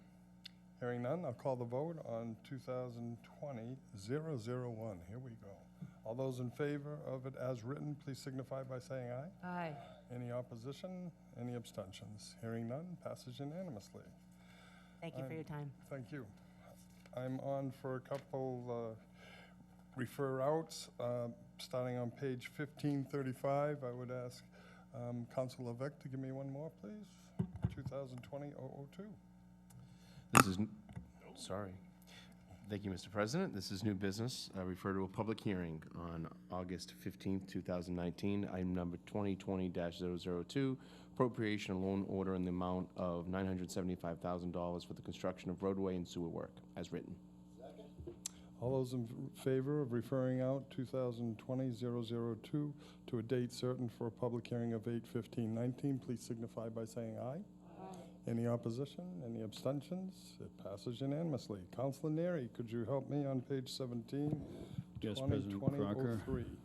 This is new business to be referred to a public hearing on August 15th, 2019. It's item number 2020-003, the appropriation and loan order in the amount of $1,300,000 for the construction of sewer infrastructure, as written. I have a first and a second. All those in favor of referring out to a public hearing on 8/15/19, Article 2020-003, please signify by saying aye. Any opposition? Any abstentions? Please record that as unanimous. I am on to page 19, and whoa, I'm missing my front cover on it. So let me back up a bit. It would be 2020-005. A resolve allowing Markells. How about 4? Oh. There you go. 004 first, I'm sorry, the Barnstable Village Council. So let's take Councilor Neary now that we got the puzzle solved. Yes, Mr. President. Thank you. This may be acted upon. It's new business. It's item number 2020-004. To resolution by the Town of Barnstable to renew the state-authorized Barnstable Village Cultural District for at least 5 years, as it's written. I have a first and a second to accept 2020-004 as written, and we have a rationale here with us tonight. Thank you for enduring our events today. You guys deserve the award for sure. Thank you, Please, Mr. President. please be recognized and give us the rationale. Thank We you. love it already, just so you know. Go ahead. Come on, we can be done. Thank you, Melissa Chartrand, Arts and Culture Coordinator, Planning and Development, and Roberta Miller, Executive Director of the Cape Cod Arts Center. We are here this evening for a resolution to renew the Barnstable Village Cultural District for at least 5 years. Roberta here played a big role in applying for the Barnstable Village Cultural District designation in 2014. She remains today as the key point person for the Cultural District partners and programs taking place in Barnstable Village. Renewing this cultural district presents an opportunity to strengthen the village's programming efforts, support the town's existing arts and cultural initiatives, provide new opportunities for the creative economy, and enhance the cultural collaborations within all of our villages year-round. Barnstable Village will continue to leverage the designation to receive marketing support and grants through the Massachusetts Cultural Council, as well as other funding sources. The Barnstable Village goals are included in the rationale in your agenda. Thank you so much for your continued support, and we're happy to answer any questions. Counselors, some questions on culture. Who's got the culture? Yes, Councilor Rapcorsetti. Thank you very much, and congratulations again on receiving the designation. As liaison to the Mid-Cape Cultural Council, I would ask that you reach into your district and see if we can find some people to join the council. We're shy, a bunch of members, and we need some volunteers to serve on that council. So whatever you could do to assist us, that would be helpful. And should we contact you? You could contact Cynthia Lovell in the office. Okay. Thank you very much, Roberta. Welcome. Would you like to discuss any programs that you have coming forward in the near future, or some things that you're quite satisfied with your outcomes on? Well, we have a lot Pull of... the mic towards you a little. Thank you. Thank you. We have a lot of activities in Barnstable Village. As you know, it's a historic district, and so we have just produced a walking tour map that assists tourists and visitors to go through each of the facilities in the village to learn about its important history. The Tales of Cape Cod has a lecture every single Monday night at 7 o'clock. Of course, the Art Center has exhibits throughout the whole summer. We have classes and workshops throughout the summer. We do walking tours for photographers, and we also have some terrific programs, lectures, and talks on different artists. The Barnstable Comedy Club is continuing their schedule throughout the summer and into the fall, and the Museum of the Coast Guard is open throughout the whole summer as well. So I think it's, we're really busy. We're fortunate to have the Barnstable Whale Watcher boat in our beautiful harbor, and since they attract 30 to 40,000 people throughout, from May to October, that brings in a lot of people that go through our stores, come into our gallery, and take part in all of our activities. So we're thrilled about that. Also, the Echo Tour is running twice a day, so that also brings a lot of people into the village. So I think we're pretty successful, and I think the Cultural District designation really helps to bring people in and enjoy the village. On our behalf, please thank you for your efforts. It's Thank you. well received. Thank you for support. Counselors, 2020-004 Barnstable Village Council District Renewal Act. All those in favor, please signify by saying aye. Any opposition, any abstention? Please record that as a double unanimous. Thank you very much. Thank you. Thank you for enduring our meeting.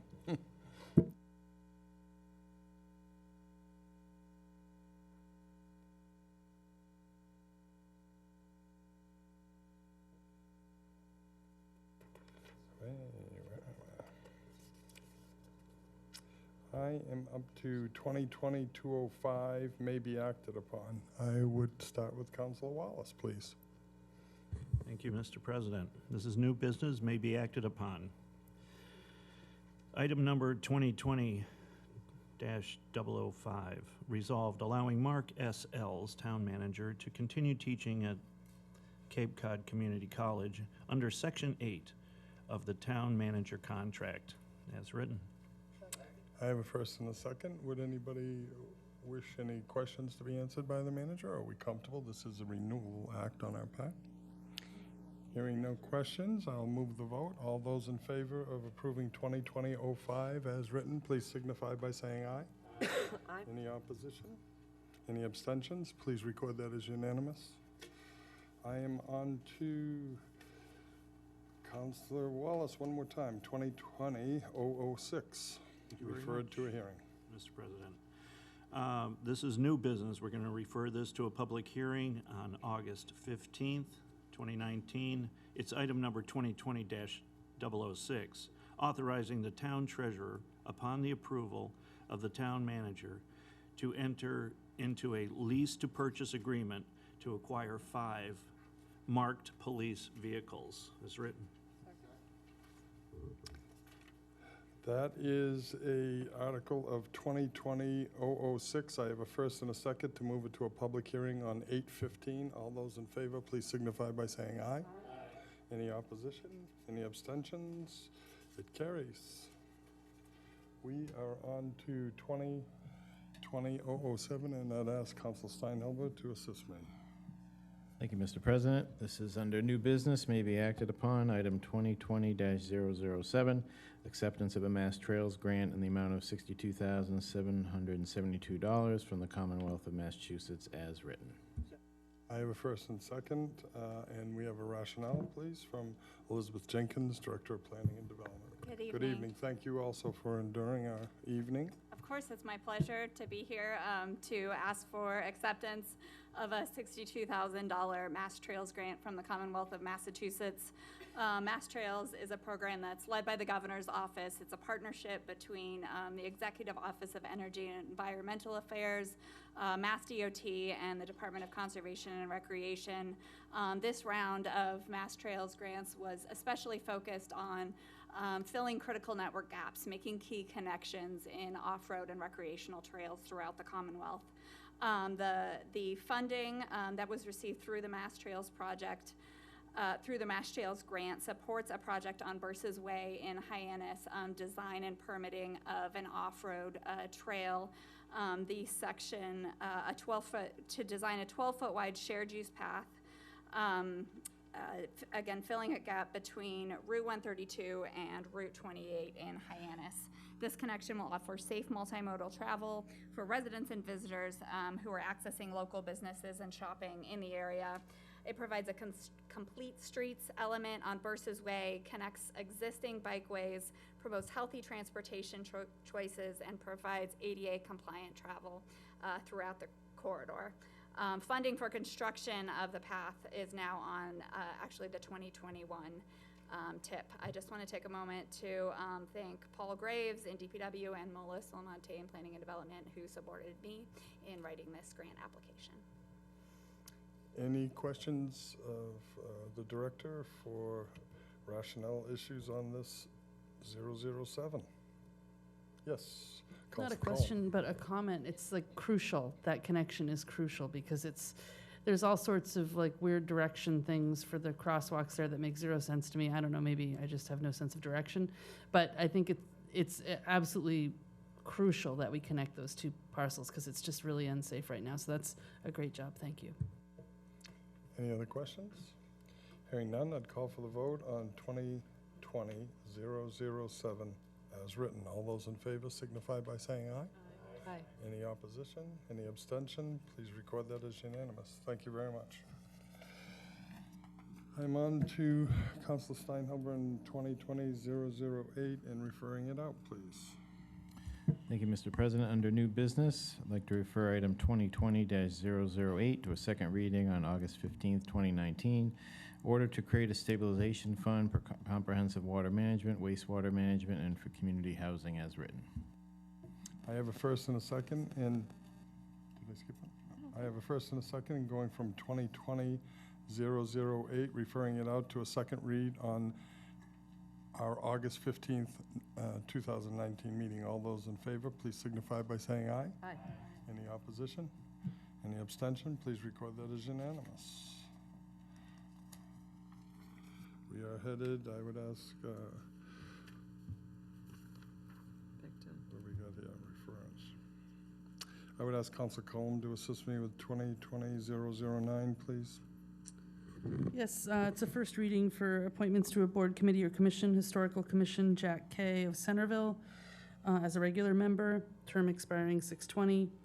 Hyannis, let's see, I'm sorry. Yeah, and also Jack Kay of Centerville for Hyannis Main Street Waterfront Historic District Commission.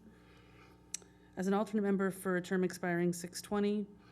Infrastructure and Energy Committee, Rob Wilson of Marston's Mills as a regular member, expiring 6/22. As written. And that is to refer it out to August 15th. One moment, please. We have some discussion. Yeah, I believe Jack Kay was to be an alternate member on the Historical Commission. On the Historical And a Commission, regular member on the Hyannis, they got transposed. do you want a moment to cross-check with Cynthia on this? Or I don't have my agenda from the Appointments Committee in front of me, so can we just hold Okay, off? we'll But I just think it was hold that just- thought just for a the minute, and opposite. we'll jump out to 20-0010. So I would look for a first read, Council Column, on 2020-0010, and refer that to August 15th, please. Yes, I'd like to do a first read and refer to August 15th, item 2020-010, acceptance of sewer easements for Business Lane and Thornton Drive as written. All those in favor of referring them out to August 15th, 2020-010, please signify by saying aye. Any opposition? Any abstention? Hearing none, that will be moving such. Council Cullum, I guess we only have one more, so I'll ask you to again help me with 2020-011. I believe this is also a first read, although it doesn't say it on this one. It does on the second sheet, Oh, okay. 815 again also. Yeah, so I'd like to refer to our meeting on August 15th, item number 2020-011, appropriation order in the amount of $162,180 of community preservation funds for creation of open space at Barnstable Hollow Field located at 0 Millway, Barnstable map 299, parcel 039, as written. I have a first and a second to refer out to a public hearing on 8/15/19, 2020-011 as written. All those in favor, please signify by saying aye. Aye. Any opposition, any abstention? Please record that as unanimous. I would ask us to revisit 2020-009. Do we have an answer to that? So let's read it Yes. in one more time. So since for the Historical Commission, Jack Kay as an alternate member to serve on the Historical Commission to a term expiring 6/20, as well as an alternate member on the Hyannis Main Street Waterfront Historic District Commission. Could you Okay. also read in the Infrastructure and Energy one for me? Then And that's all Rob three of them. Wilson as a regular member to a term expiring 6/22 on the Infrastructure and Energy Committee. This is a first reading, refer to a second reading on 8/15/19.